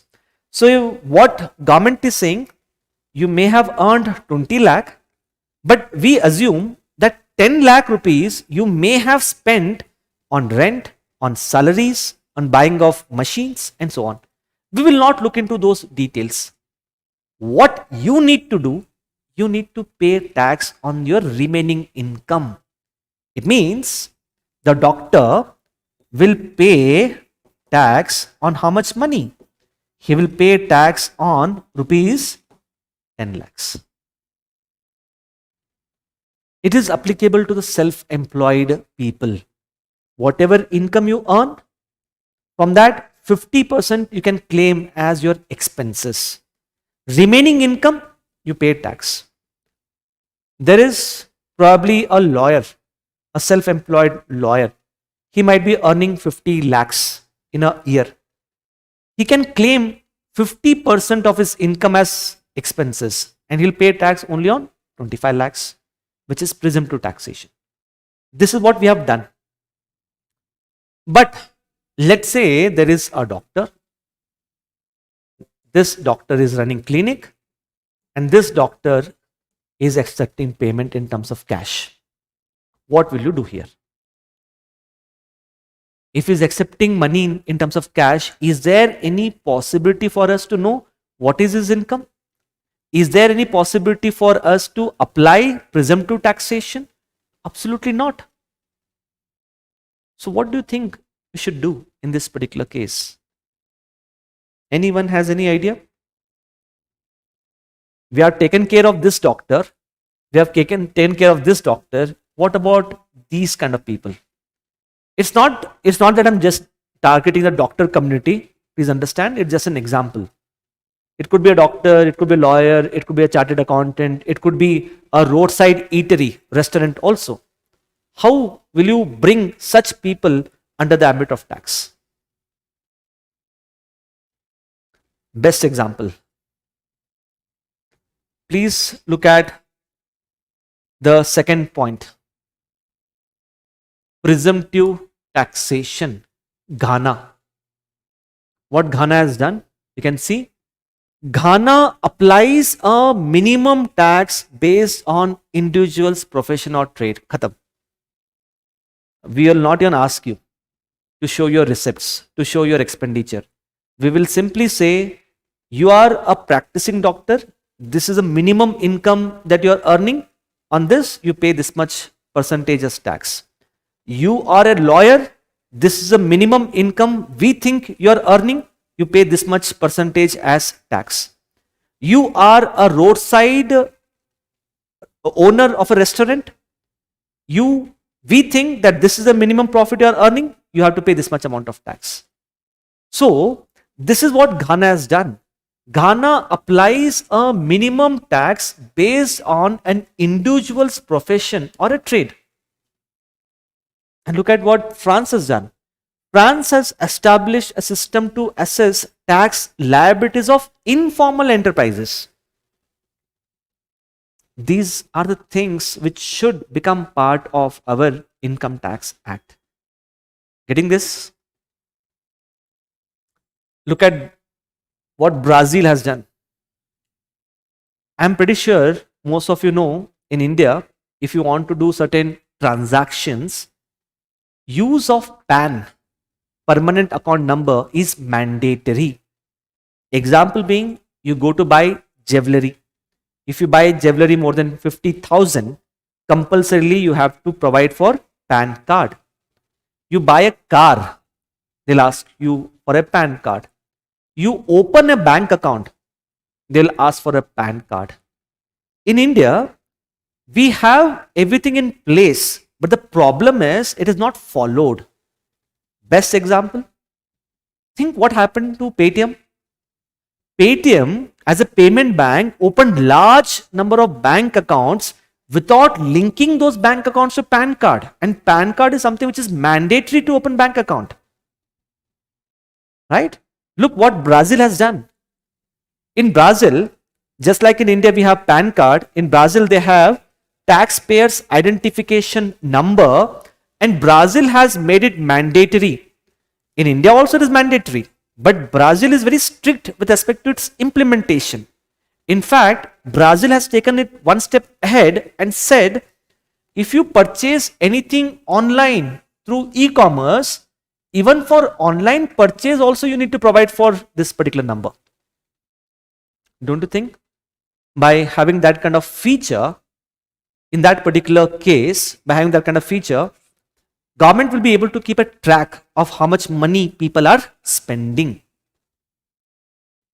I hope it is clear. Okay. Tax evasion. Look at what US has done. US has come up with a whistleblower office that rewards individuals who come forward with information on major cases of tax evasion. If you know someone in US who is evading tax, you inform the whistleblower office. On informing whistleblower office, you will get some reward.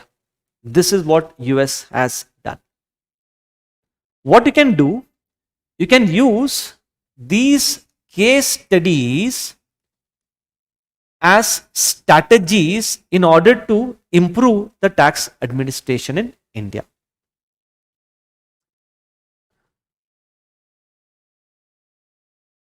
Okay.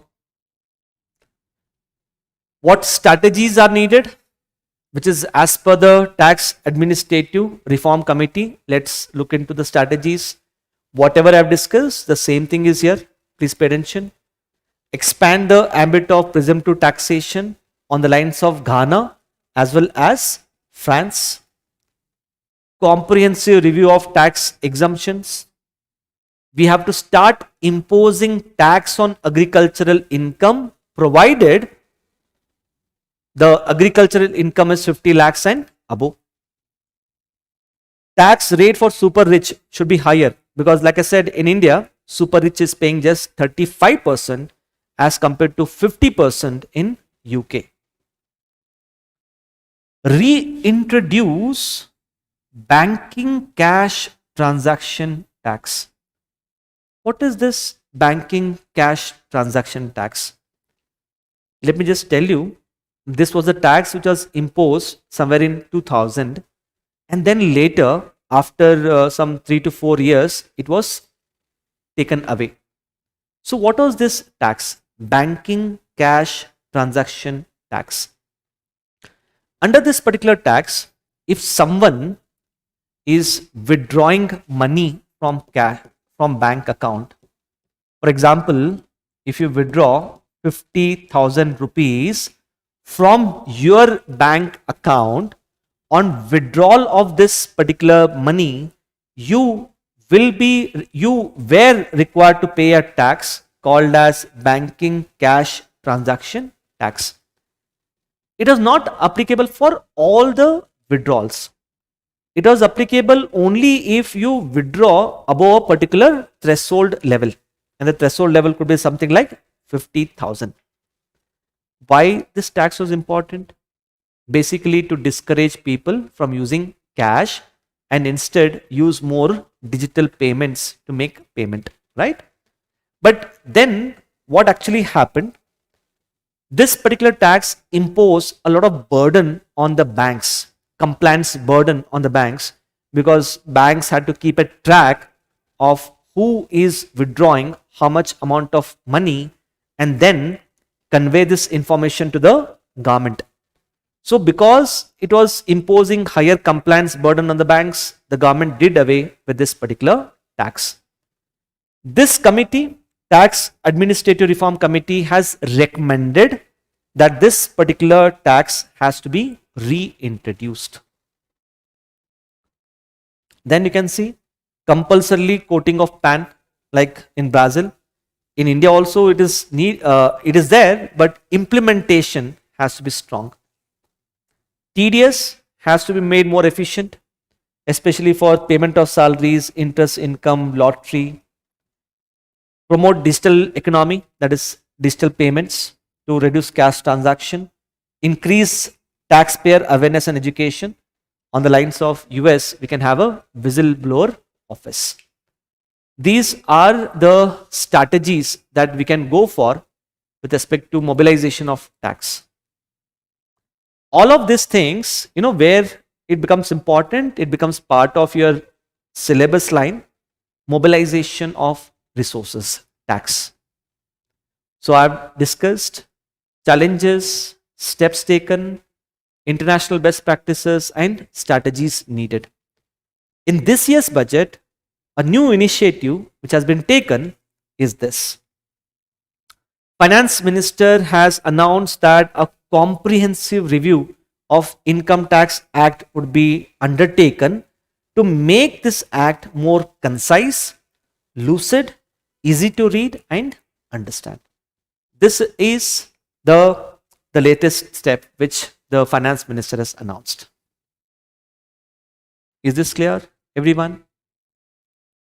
Now let's look at the practice question here. What do you think are the major challenges in the mobilization of tax revenue? Also highlight various steps taken by the government in the recent times. With respect to body of the answer, we know what is to be written in the body of the answer. In the body of the answer, first part, major challenges. Second part, various steps. So you can see body of the answer, challenges in mobilization of tax resources, that is what I have discussed, steps taken by the government, and then you can highlight some recent achievements with respect to mobilization of tax. One or two achievements you can highlight. But my question to you here is, what should be there in intro? Introduction में क्या होना चाहिए? Quickly let me know the introduction, those of you who are watching online. What do you think is the best introduction to this particular question? Anyone?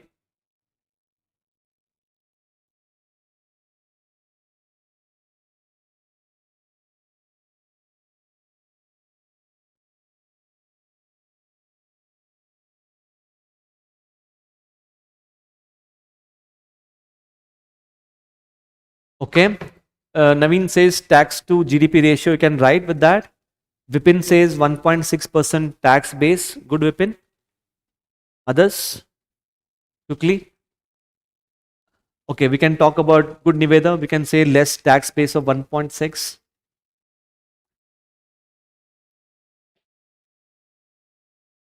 Data of tax collection. Good, Riddhi. Okay. Just look at the intro here. Introduction could be mobilization of taxes. Why is it needed and what is the present status? You can see here. The mobilization of adequate taxes is crucial to ensure public welfare, reduce inequality, and ensure macroeconomic stability. This is the significance. However, tax to GDP ratio in India remains lower at 18%. So you have highlighted that tax mobilization is very important, but tax mobilization in India is quite low. And next logical step would be, what are the challenges? What steps the government has taken and what are the recent achievements? Can you find that logical link? Present state, significance, present status, challenges, initiatives, and achievements. As far as a conclusion is concerned, conclusion should be a way forward, strategies. So there you can quote the recommendations of Tax Administrative Reform Committee, right? So please look at the conclusion. India's tax to GDP ratio needs to increase to 25 to 40% to become Viksit Bharat. Accordingly, recommendations of Tax Administrative Reform Committee, such as expanding the ambit of presumptive taxation on the lines of France, imposing tax on agricultural income, higher tax for super rich, etc., needs to be implemented. That is what you need to incorporate. Hope everyone is clear with this, right? Now coming to the next mains question. The next mains question is imposition of tax on agricultural income is the need of the hour, argue. It means here you need to have at least 4 to 5 solid points to write as to why we should impose tax on agricultural income. And the second part of the question is, what are the challenges? You have 1 minute. Let me see. Why should we impose tax on agricultural income? Please write. Let me know just 4 to 5 points. Why should we impose tax on agricultural income?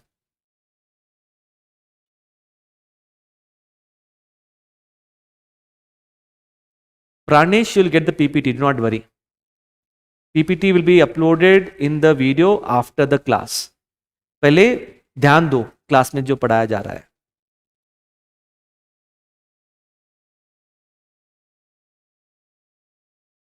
I need at least 3 to 4 points. Think, why should we impose tax on agricultural income? Good Isha, good Manoj, widen the tax base and reduce the tax burden. Salman, tax base would be widened. Okay, then think, prevent tax evasion. Okay, then good Omkar. Omkar says improve tax base, reduce tax evasion, increase the tax receipts. Good. Pushparaj says some farmers are earning huge money but not paying tax. Iniquity. Good Pushparaj. Naveen, tax evasion. Good. Money. Okay, good money. Good Santosh. Good Vipin. Good, good, good. So what are points which you are writing? They are very good points, but you need to have certain points which you should not miss. What are those points? Let's concentrate here. Please look at the mind map, all of you. Look at the constitutional framework. Center is empowered to collect tax on all sources of income except agricultural income. Hence, agricultural income is not taxable under the IT Act. Only the state governments can impose tax on agricultural income. This is the present status. This is the constitutional framework. Present status, right now, only few states like Assam, Tamil Nadu, Karnataka have imposed tax on agricultural income.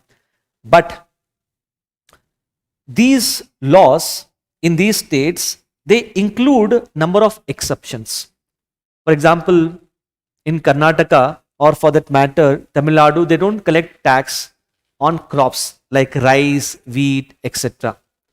The tax on agricultural income in these states is limited to the income that you earn from plantation. You know plantation, right? Tea, coffee, rubber. On those plantations, if you earn income, you may be required to pay the tax. And more importantly, you must understand these laws are mostly like paper tigers. Paper tigers means they exist only on paper. It is not actually implemented. For example, I did check the latest budget of Karnataka.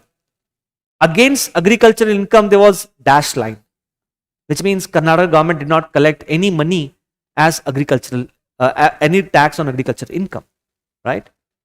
So this is the present status. Why should we tax agricultural income then? So you can see the recommendations are from white paper on black money and tax administrative reform committee. And I'll tell you the most important point which you should not miss. Right now, if you see GCF, GCF means investment. Investment in agriculture is done by private sector as well as the public sector. The total GCF in agriculture is 15% of agricultural GDP. I'm not saying percentage of India's GDP. I'm saying percentage of agricultural GDP. Okay? Out of this 15%, 13% is by private sector and only 2% is by government. Government is spending just 2% of agriculture GDP on investment in agriculture. When I say investment, what kind of investment? Investment can be in the form of expanding the area under irrigation, investment in research and development to develop new variety of seeds, investment in construction of godowns and cold storage facilities, investment in organizing farmers into FPOs. Can I say these things have a potential to solve structural problems of agriculture, right? They have a potential to solve structural problems in the long run. So obviously, when we have to spend so much amount of money, from where will we get money, particularly when our tax to GDP ratio is so less? Tax agricultural income.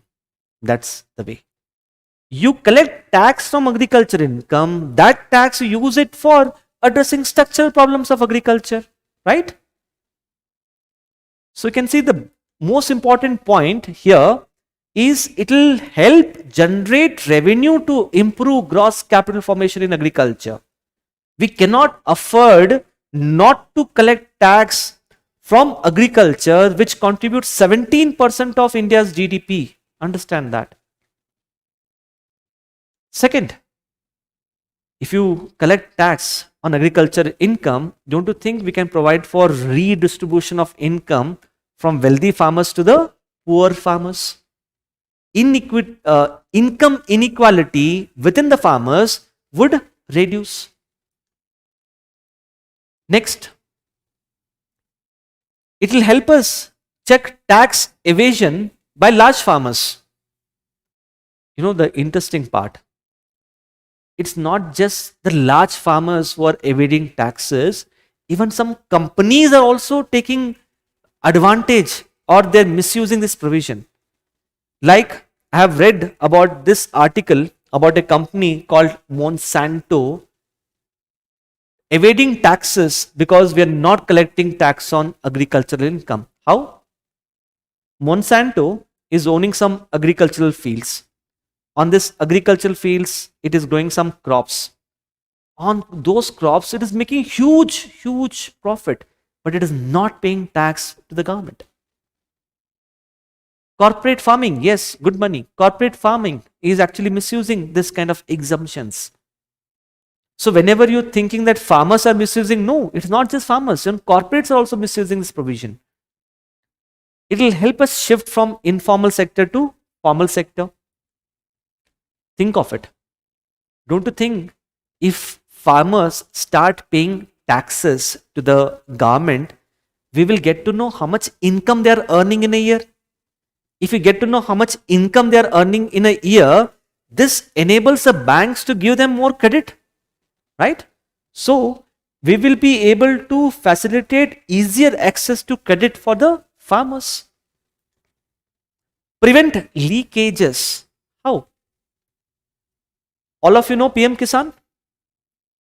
Under PM Kisan, government is transferring 6,000 rupees to all the land owning farmers, irrespective of their socio-economic status.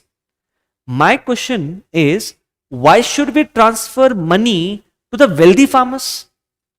Don't you think the money should be transferred only to the poor farmers?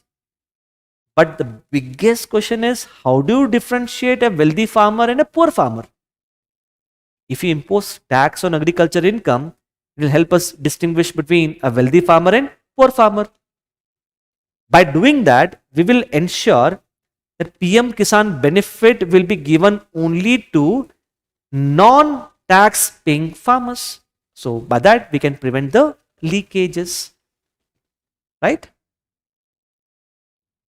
And last is, it is inequity. And as I said, according to Adam Smith, one of the basic tenets of taxation is taxation should be equitable. So these are the advantages of why we should impose tax on agricultural income.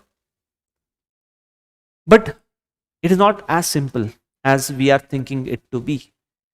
It is going to be a burden, huge challenge. 1 minute, quickly take your time. Tell me, what are the problems in taxing agricultural income? All of you, quickly. What are the problems? Why are we not taxing agricultural income?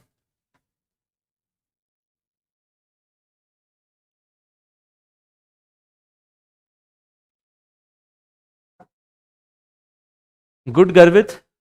Good? Others, quickly think. Small land holding farmers will get affected. Good, money.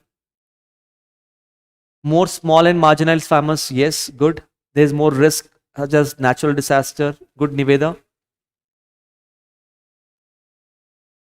Assessment of tax. I think Santosh Vinay has given a very good point. How do you assess the tax of the farmers? Very good. Climate dependency. Okay. Others? Think. Think of certain innovative points. Okay. Subsistence agriculture is more prominent. Good. Okay.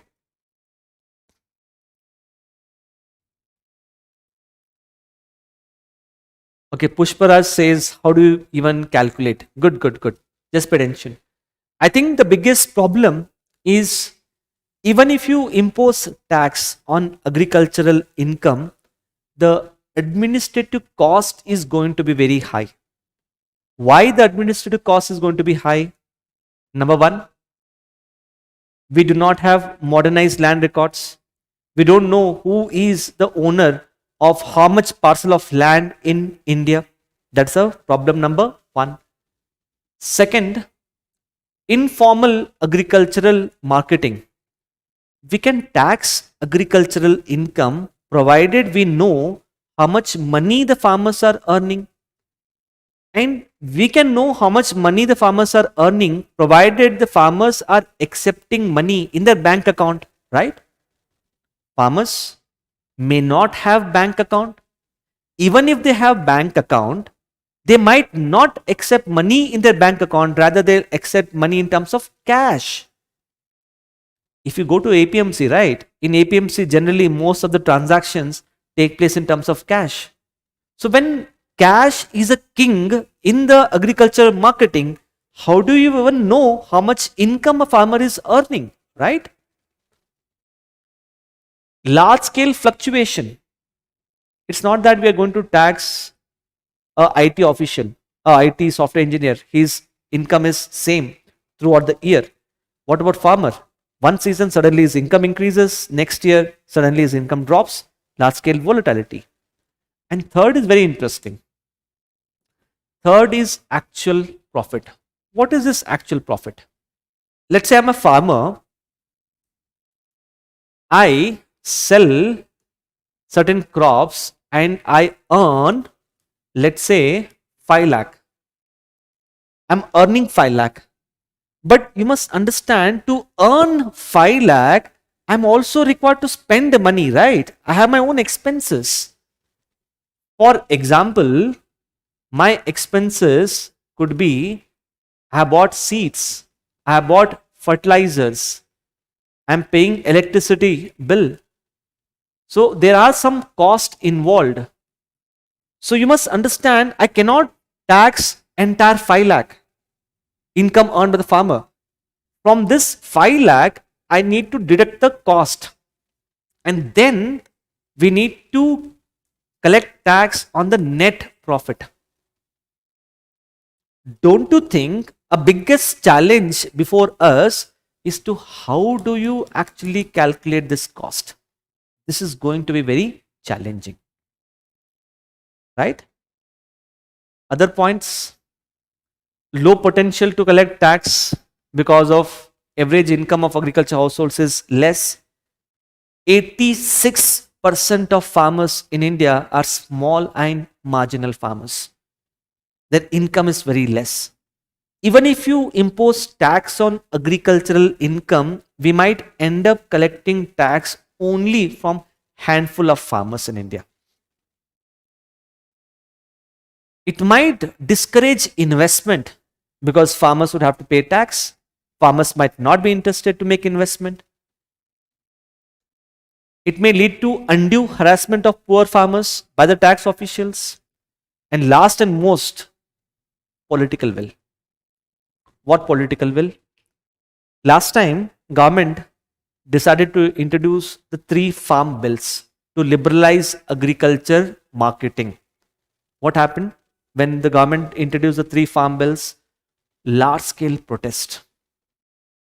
And government succumbed to the political pressure and took back the farm bills, right? So, for the farmer, for the government, farmers' lobby is very strong. The farmers' lobby will not allow the government to come up with a tax on agricultural income. So there is lack of political will. But looking at the benefits and the challenges, it is being said benefits overweigh the challenges. Benefits is more than the challenges. So we would have to impose tax on agricultural income. But the question is how? How do you do it? Let me just tell you here the point. If you see presently, whatever income is earned on all sources except agriculture, you pay tax to the central government, that is income tax. But whatever income you earn from agriculture, on that you are required to pay tax to the state government. It is being said this particular tax regime is complex, where there's a division between center and state. It becomes very complex. Not just complex, it provides a scope for tax evasion. For example, let's say this tax rate is less. Even if you impose tax on agriculture income, the tax rate is less. Even then, people will start doing tax evasion. You get rent from your commercial property, you'll start showing that as your agriculture income. That is also possible. So, what is the way out then? The best way out is, do you know Article 252? Anyone? Quickly, let me know in the chat box. Article 252.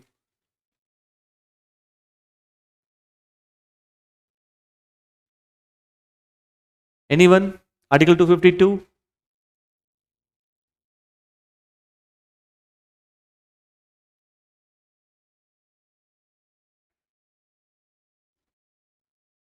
Without Googling?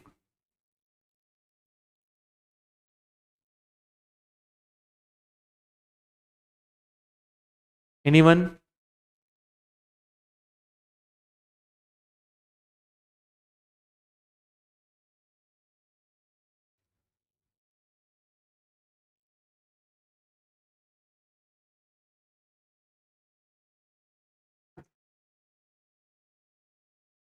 Empowers the parliament to legislate for two or more states. Good, good. Okay. Under Article 252, two or more states can come together and then request the parliament to make a law on a subject which is placed under the state list. This is Article 252. So, the Tax Administrative Reform Committee has highlighted that the center should convince the states, should incentivize the states to pass a resolution under Article 252. Under this resolution, the states should request the parliament to make a law on taxing agricultural income. And how will that work? If parliament is making a law on taxing agricultural income, what will happen in that particular case is, whatever income you earn, which include all the sources of income as well as agricultural income, on all of that you simply pay income tax. That's it. You simply pay income tax, which means agricultural income should become part of your income tax. And that is possible if states pass a resolution under Article 252. You might be thinking, states will lose out on the revenue in that particular case. I would say no, absolutely not. Because income tax, you must understand, it is part of central divisible pool of taxes. So whatever income tax is collected here, that will get distributed among the states, right? Based upon the recommendations of who? Finance Commission. That is what the Tax Administrative Reform Committee has said. But the thing here, to ensure that the small farmers do not get affected, tax on agricultural income should be imposed only when the agricultural income is 50 lakhs and above. Only if it is 50 lakhs and above. and we must go for modernization of land records. So this is the framework on why we must go for tax on agricultural income. Is everyone clear with this? Imposition of tax on agricultural income. So please have a look at the mind map. We covered constitutional framework, present status, why tax agricultural income, problems and challenges, way forward, everything we have covered. Santosh, like I said, states are giving their power to the parliament so that the farmers will pay income tax. Once they pay income tax, states will get their share of income tax.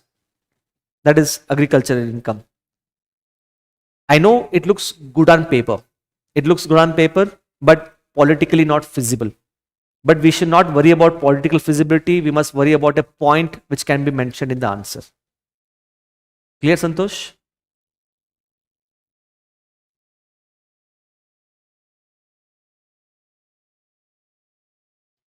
Okay.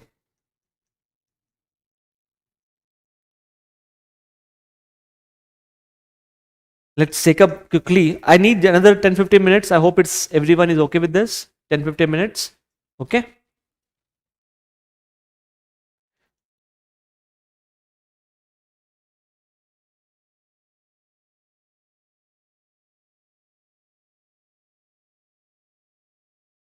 Please have a look at this practice MCQ, everyone.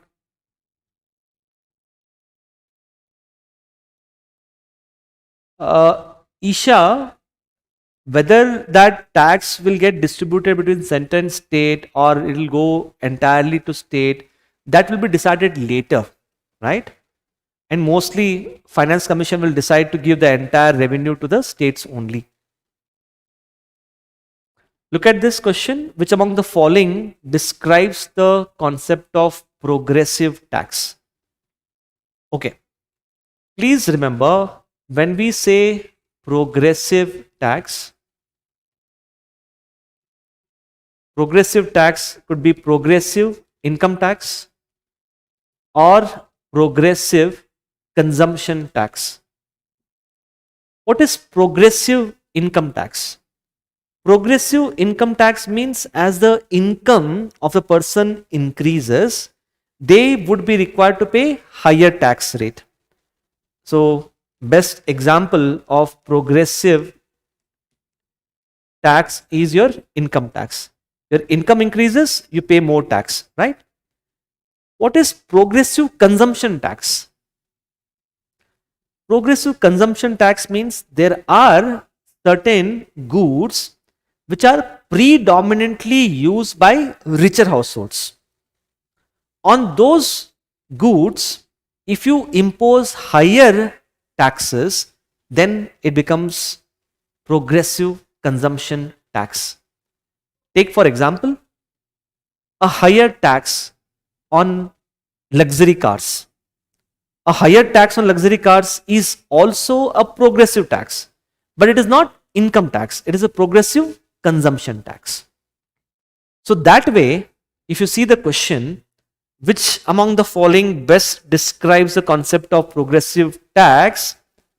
Tax paid as a percentage of income increases as the taxpayer's income increases, which is correct. Higher tax is imposed on goods which are commonly bought by richer household, even this is correct. So right answer is A and C. Is that clear? You have other questions which I think you should be able to attempt it. I will be incorporating this into the slides. Do not worry.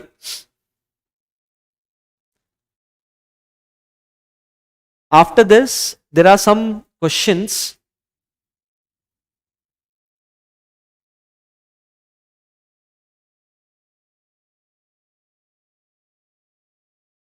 related to deficits. I have incorporated the latest data related to deficits, revenue deficit, effective revenue deficit, fiscal deficit, and primary deficit. I have incorporated the data. Please go to the data. I have incorporated the trends also here. I'll share the PPT, go to that. I have incorporated from where does the government borrow money also. Please have a look at this question.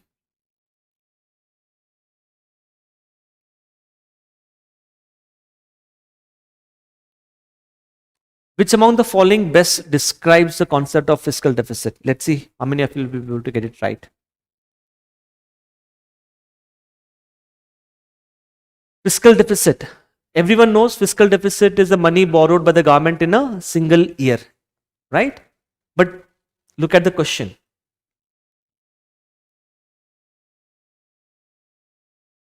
Santosh, did I mention gold? No, right? I said generally, most of the goods bought by richer households like cars. On that, if we have high tax rate, then we can call it as progressive consumption tax. I never mentioned about gold. Gold is an exception because on gold we have 3% GST. If you read, which of the following best explain the concept of fiscal deficit? It is shortfall in the government receipts excluding borrowings to meet its expenditure. Good. What about this? Which among the following best describes the concept of primary deficit?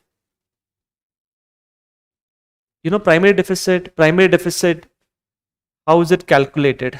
It is calculated as fiscal deficit minus interest payments. This is how you calculate the primary deficit. So based upon this, what do you think is the answer? Total borrowings of the government in a year excluding borrowings for interest payment. Look at this. Primary deficit is fiscal deficit minus interest payment. So answer is C. Look at this practice question. Which among the following are the likely consequences of higher fiscal deficit in India? What if you borrow more amount of money? If you borrow more amount of money, government borrows money and then spends money, right? Money supply would increase. Money supply increases means the rupee value will depreciate. Government borrows more money. If government borrows more money, can I say supply of government securities will increase? If supply of Apple increases, Apple prices will reduce. Same way, if supply of government securities increases, bond prices would reduce. If bond prices reduces, bond yields will increase. So this is wrong. This is correct. Crowding out effect. See, when government is borrowing more amount of money, can I say there are two possibilities? There could be crowding in effect also, and there could be crowding out effect also. Both the possibilities are there. The question is not asking us which of the following are the necessarily impacts of higher fiscal deficit. The question is asking us which among the following are the likely consequences. Likely तो crowding in effect भी हो सकता है, crowding out effect भी हो सकता है. Both the two things are possible. That is why this is correct. So answer would be 1, 3 and 4. Look at the next question. Let me see how many of you will be able to get it right. Which among the following are not likely to increase the government's fiscal deficit? Not likely to increase the government's fiscal deficit. What you need to do to solve such questions? The question is actually easy, but the question has been made difficult because of the word not. So to solve such questions, take out the word not. Read this as a normal question. But instead of finding out correct answer, find out incorrect options. That's it. So think of it. Which of the following are likely to lead to increase in fiscal deficit? If government borrows more from international institutions, fiscal deficit would increase. If government borrows from National Small Savings Fund, fiscal deficit would increase. If government give guarantee on repayment of loans by PSUs, fiscal deficit will not increase. It is off budget financing. So this is incorrect. Monetization of assets. Government is getting more money. If government is getting more money, fiscal deficit would reduce. Because the question is, which of the following is not likely to increase the government fiscal deficit? We need to focus on incorrect option. Answer is 3 and 4.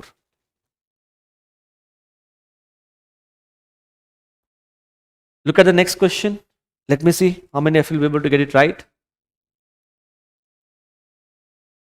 Government faces relatively lower interest rate volatility on the government securities. Most of the government securities issued by the government are fixed coupon rate government securities.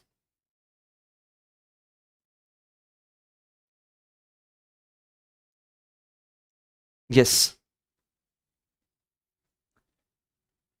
See, when government issues government security, government borrows money through two ways: by issuing fixed coupon rate government securities, and second one is floating coupon rate government securities.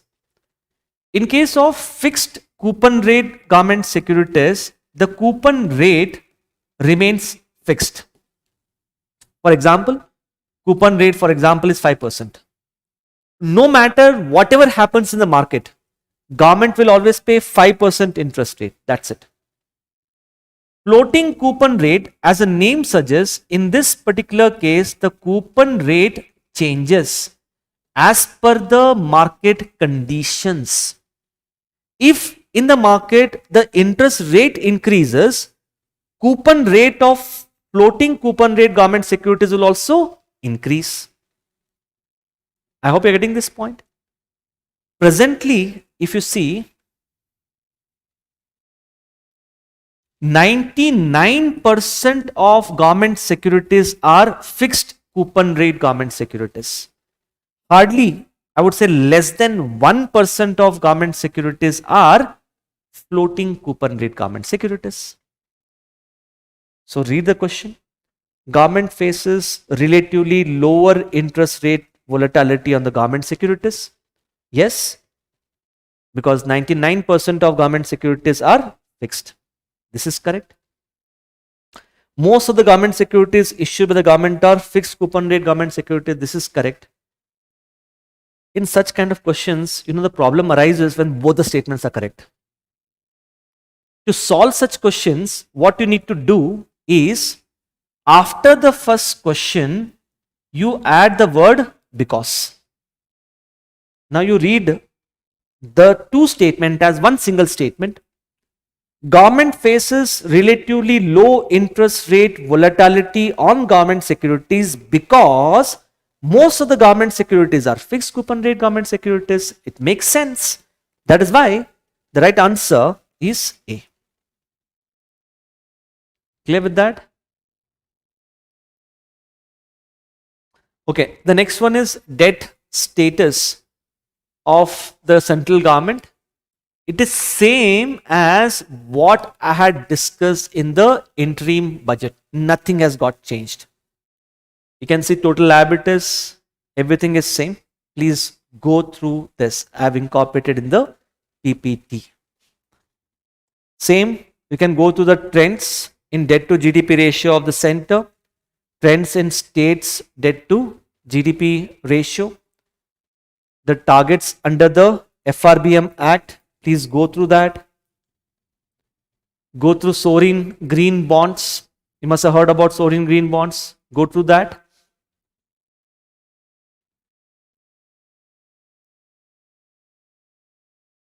Okay.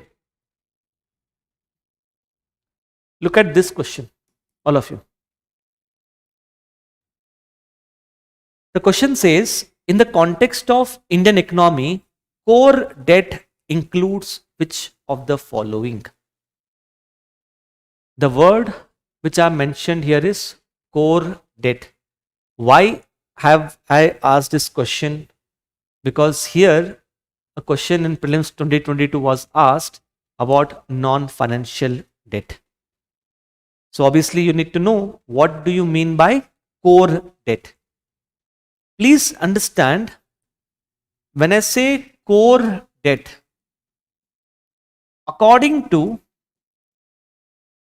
BIS, I hope you must have heard of this international organization, Bank of International Settlement, which has come out with the Basel norms.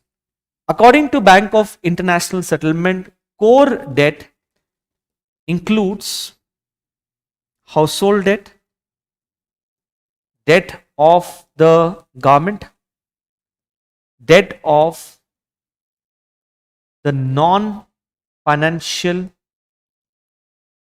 corporate sector. So when I say core debt, it is household debt, government debt, non-financial corporate sector. It means, what does it exclude? It exclude the debt of the financial sector. Basically, one bank borrowing money from another bank. That is excluded. That's the first thing. Second thing, whenever we say core debt, please remember it is always long-term debt. It is always long-term debt. It means it does not include short-term debt. Short-term debt is not included.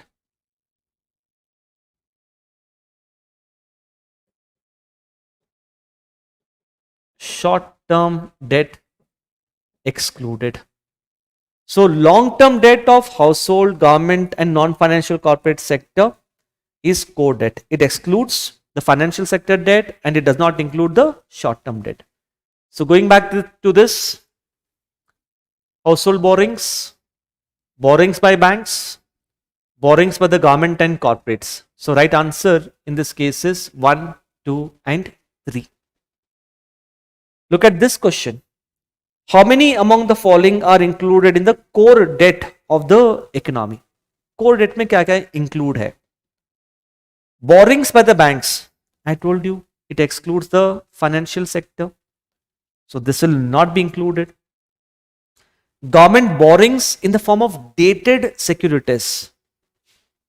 Dated securities, it is long term.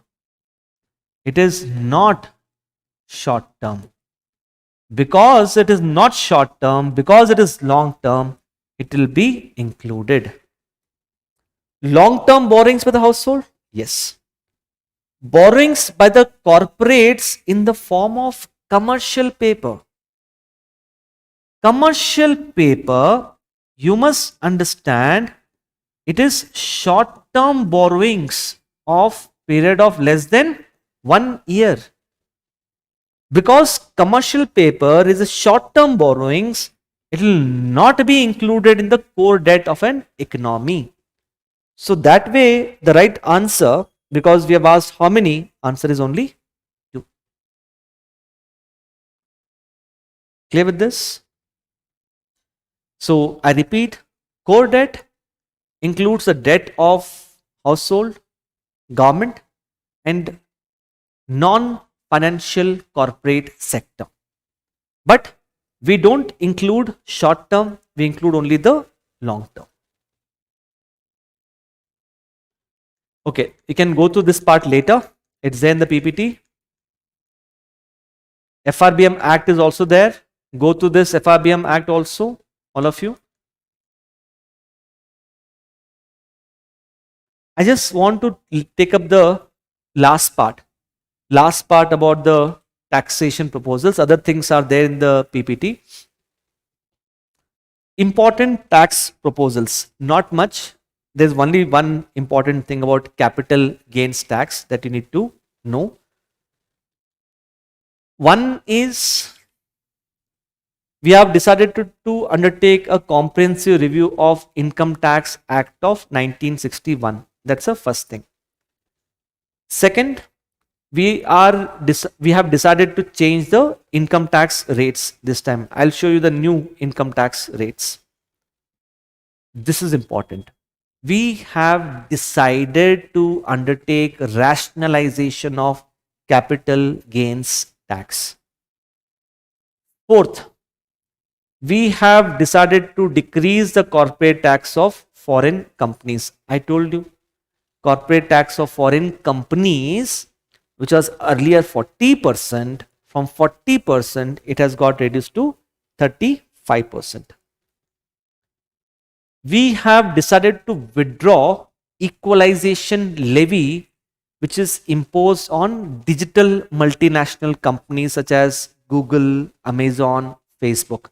That we have decided to withdraw. Why? Because under OECD Pillar 2, we have now coming up with global minimum tax. That is one proposal. And there is also Pillar 1 of OECD, BEPS. Under that, we are going to get a share of revenue earned by digital MNCs. That is one of the reasons why we have decided to withdraw equalization levy. These things I'll cover later in the next chapters, do not worry. And we have finally decided to withdraw the angel tax. What is important is this one, and this. This is what I'm going to cover one by one. Let's start with comprehensive review of Income Tax Act of 1961. Okay. Have a brief history of income tax in India. Income tax for the first time was introduced in the year 1861. Remember 1861? I hope it rings a bell in your ear. It was immediately after the revolt of 1857. So in 1861, income tax was introduced for the first time. After that, we had multiple laws made by British to impose and collect the income tax. Presently, the income tax in India is collected under the Income Tax Act of 1961. It is being said that there are a number of problems with this Income Tax Act, and these problems we need to address, and that is what Finance Minister has announced. So naturally the question arises, what are the problems in the present Income Tax Act? Let's see the first problem. The first problem in the Income Tax Act here is it has become too bulky and complex.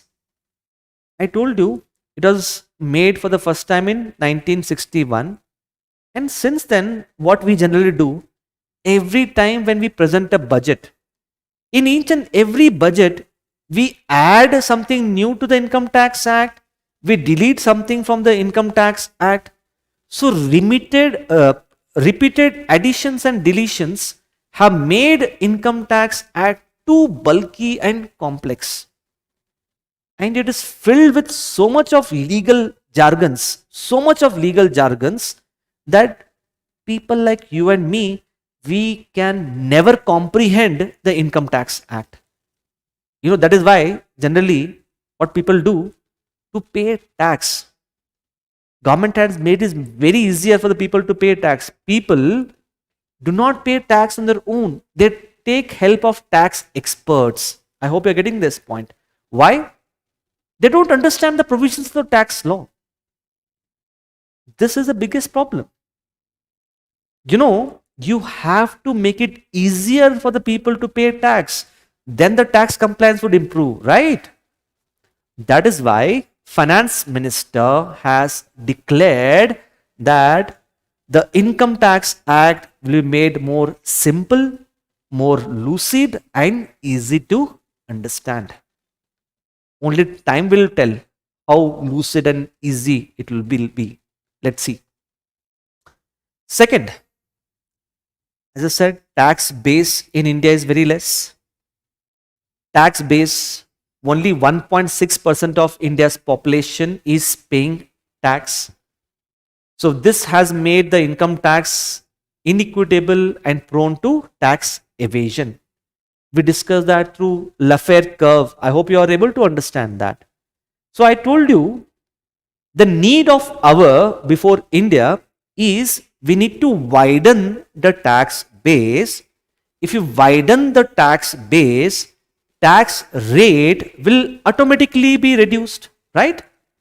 So we have to focus on widening tax base. This will enable us to reduce the tax rate, and if you reduce the tax rate, we'll get dual benefit of tax compliance also and higher tax collection also. And I have already given you examples of how we should widen the tax base. Remember presumptive taxation, French model, right? Just remember those things. Higher tax exemptions. We give huge amount of tax exemptions. You donate money to a religious and charitable organization, you get tax exemption. You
am I audible now? Everyone, please respond if I'm audible.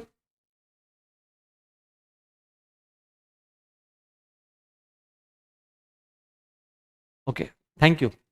The batteries actually had given up, but good that you have not given up so far. Thank you. Okay.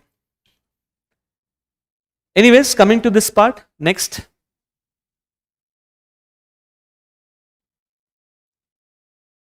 We have excluded the tax on agriculture income, which has led to tax evasion. So, what we have to do?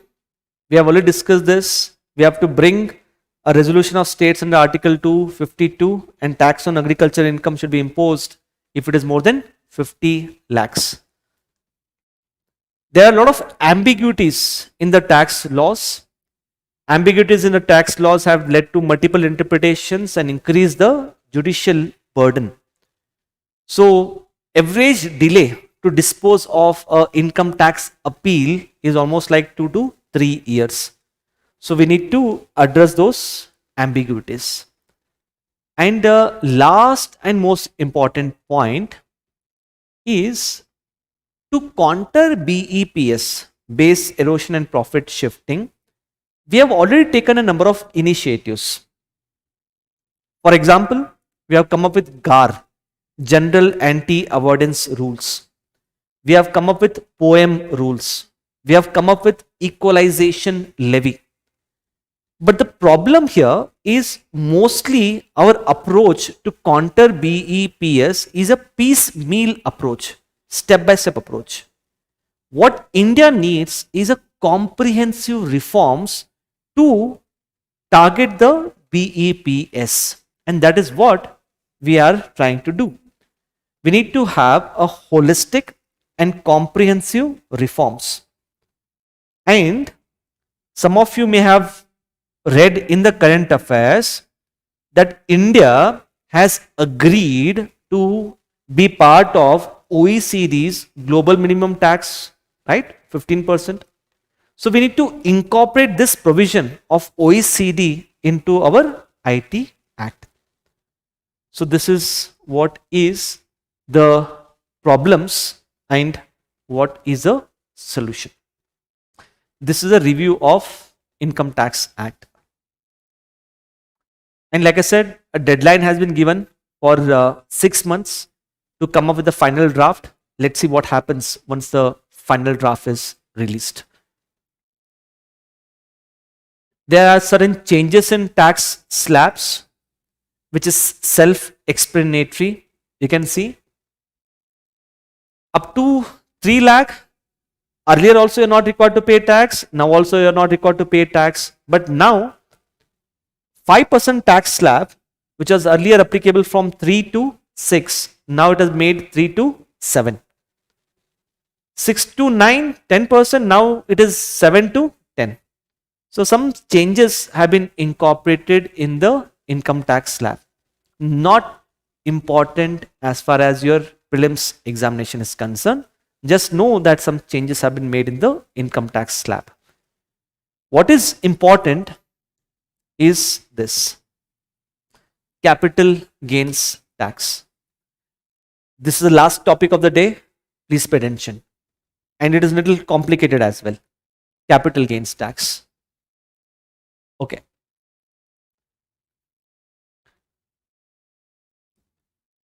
If you see the assets of an individual, these assets of the individual can be broadly categorized into listed assets and unlisted assets. Listed assets could mean, I hope you know listed. Listed means they are listed on the stock exchanges and you can do a trading of these assets. Listed assets would include shares, bonds, mutual funds and those things, right? Unlisted, you must understand there are certain shares which are also unlisted. Then some shares might be unlisted. Similarly, some bonds also are unlisted.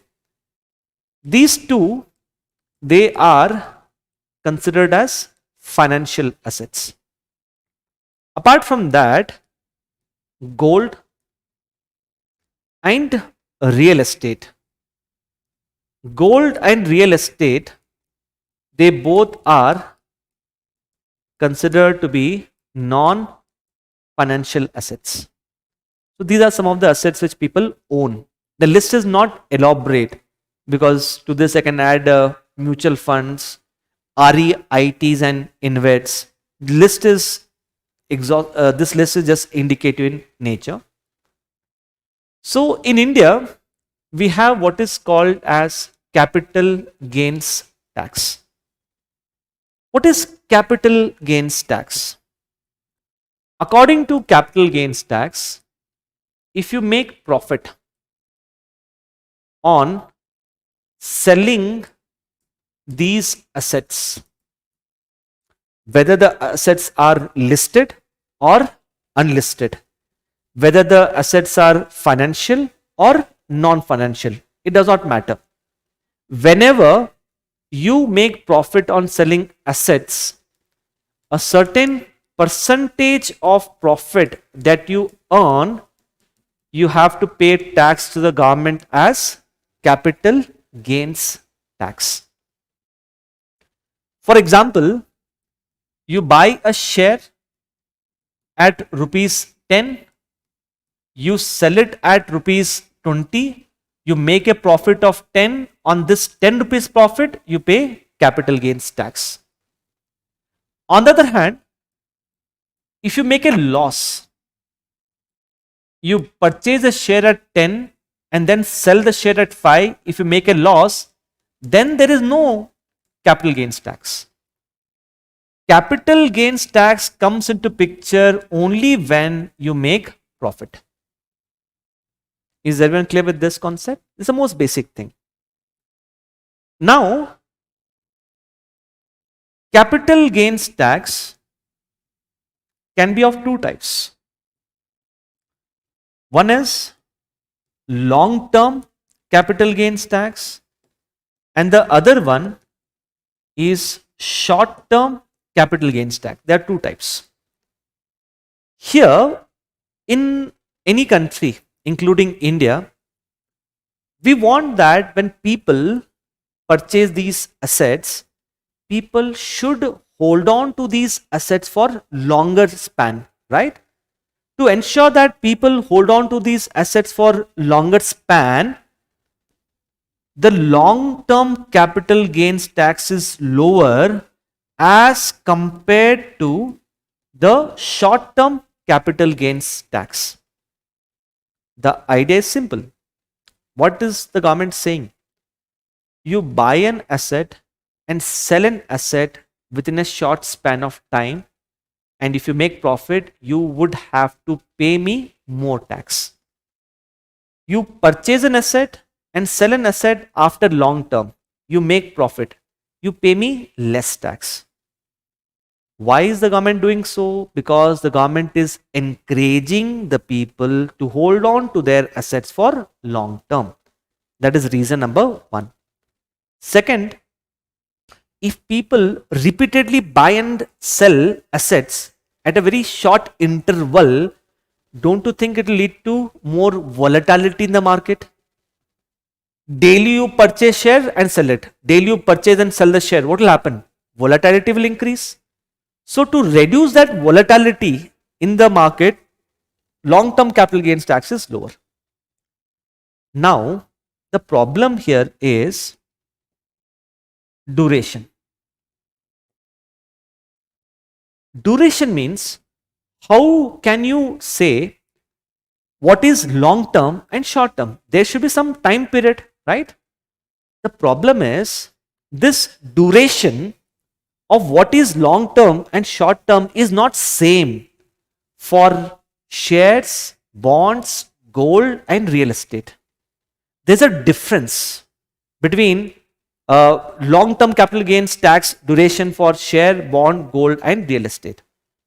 So to bring about parity, we have changed the capital gains tax structure. What way? Let me just show you how it is going to work. Please pay attention, thoda sa complicated hai. Okay. Let's focus here. Let's say there's a share. I'm talking before. We'll come to after later. There is a share. On this share, we have said you have to pay long-term capital gains tax of 10% if you hold the share for more than 1 year.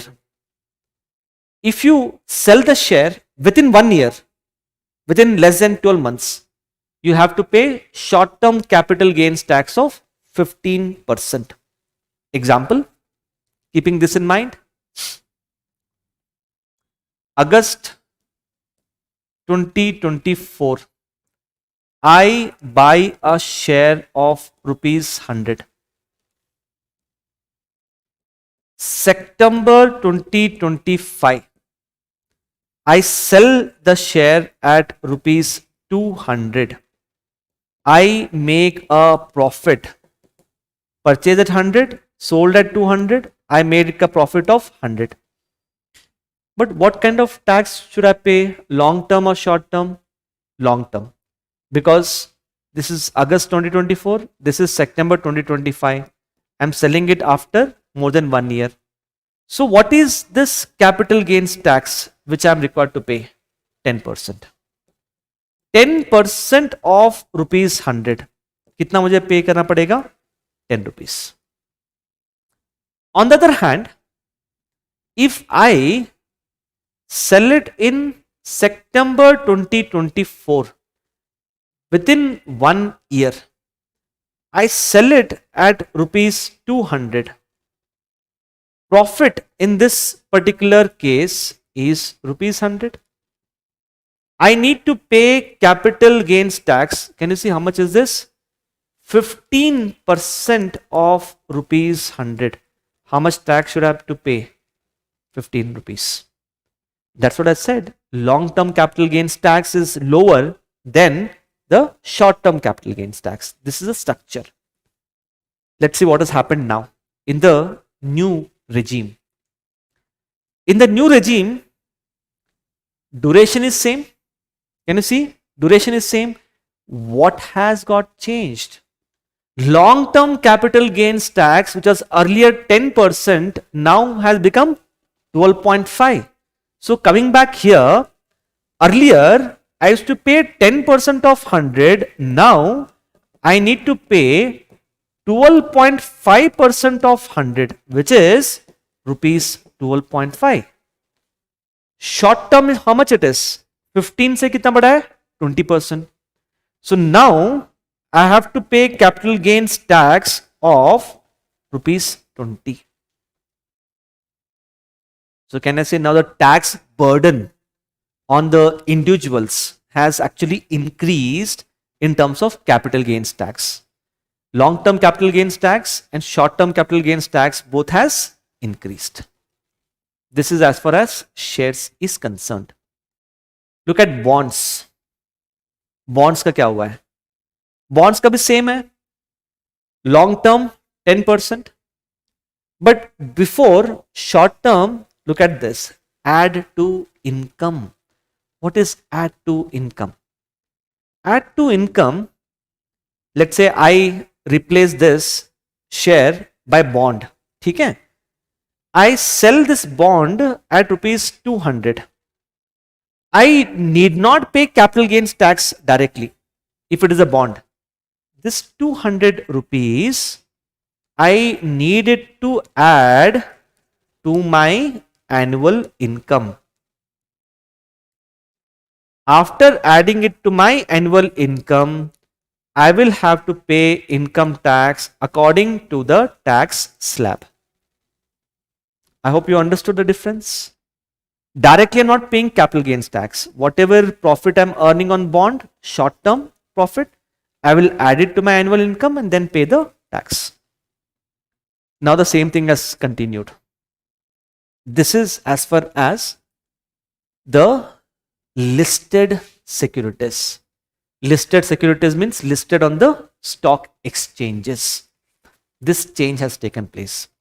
Long-term capital gains tax has increased from 10 to 12.5 and short-term capital gains tax is 20% now. Is everyone clear with this? Okay. The main challenge, I will tell you, the main challenge is here. This is more complicated. Unlisted securities or assets. And there is one concept. Look at this concept. क्या है ये? Indexation benefit. What is this indexation benefit? Let's see this. Okay.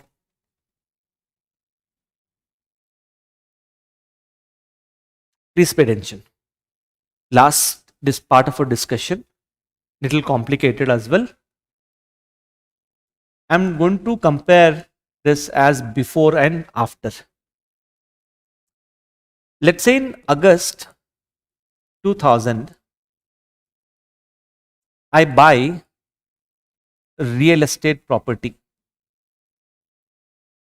I purchase this real estate property at ₹100, just as an example.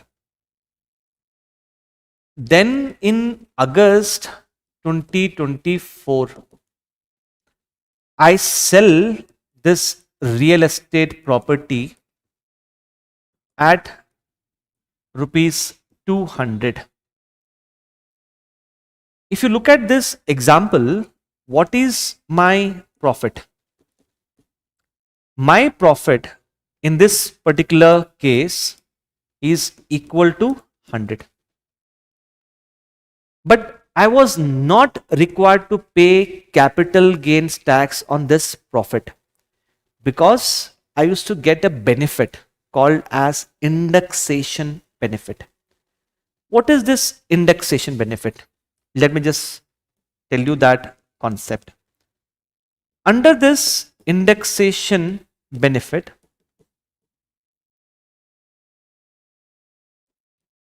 the profits here, they are adjusted for inflation.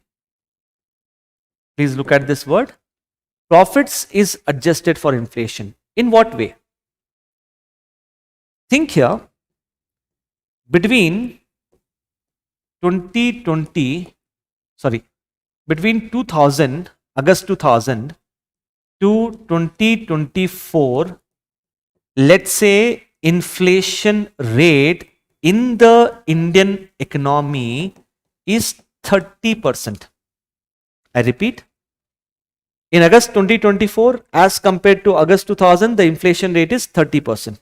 Now, what we do, we will adjust the value of the property as per the inflation. What was the value of the property in August? 100. If inflation in August 2024 as compared to August 2000 is 30%, can I say, look at the definition of inflation. Inflation is general and persistent increase in prices. Can I say that even the cost of this real estate property in August 2024 would have also got increased because of inflation? So the value of the property as per this inflation is not 100, but now its value of the property is 130. समझ आया सबको? Which means now, if I calculate my actual profits after adjusting inflation, my actual profits after adjusting inflation, I have sold the real estate property at 200. My valuation of property today as per inflation is 130. What is my actual profit? 70 rupees. It is not 100. So, I will be paying capital gains tax, which is 20% of 70. How much is 20% of 70? How much is that? 14. Right? Is everyone clear with this? This was the situation before. But let's see what has happened now. Now, August 2000, you buy property at rupees 100. August 2024, you sell property at rupees 200. Now there is no indexation benefit. Can you see earlier what used to happen? You used to increase the value of the property as per the inflation rate. Now government has said we have done away with the indexation benefit. It means now you would have to pay capital gains tax on rupees 100. This is profit without indexation benefit. And this rate, this capital gains tax rate, fortunately the finance minister has reduced to 12.5%. Earlier kitna tha? 20. From 20, it has now been reduced to 12.5. So 12.5% of rupees 100, how much you will pay now? 12.5. So indexation benefit has been removed. That's first thing. And second, the capital gains tax has got reduced from 20% to 12.5. Is everyone clear with this? The concept of indexation benefit. Let me just show you the table. You'll get more clarity on that. You can just see the table. For shares, bonds, real estate, physical gold, what is the situation before and what is the new regime now?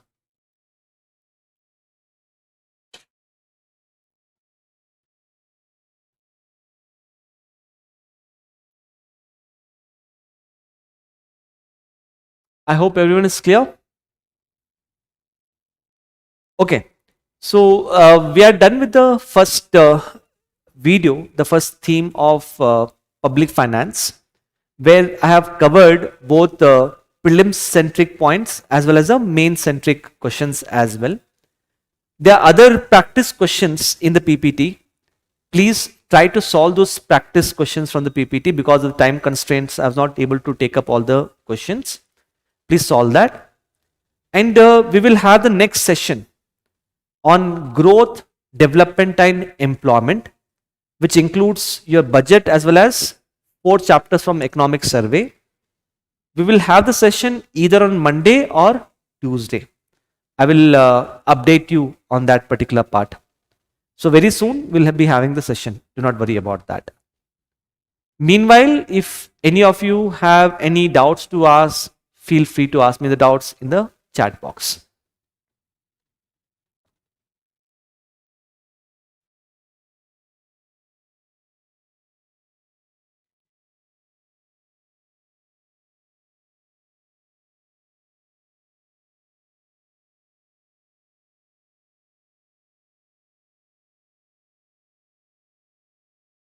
Yes, anyone has anything to ask? Feel free to ask.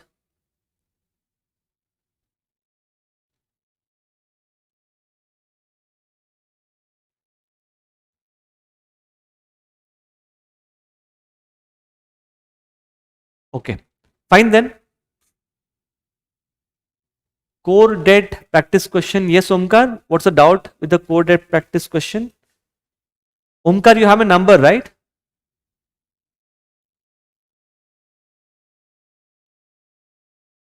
Yeah, banks are not included.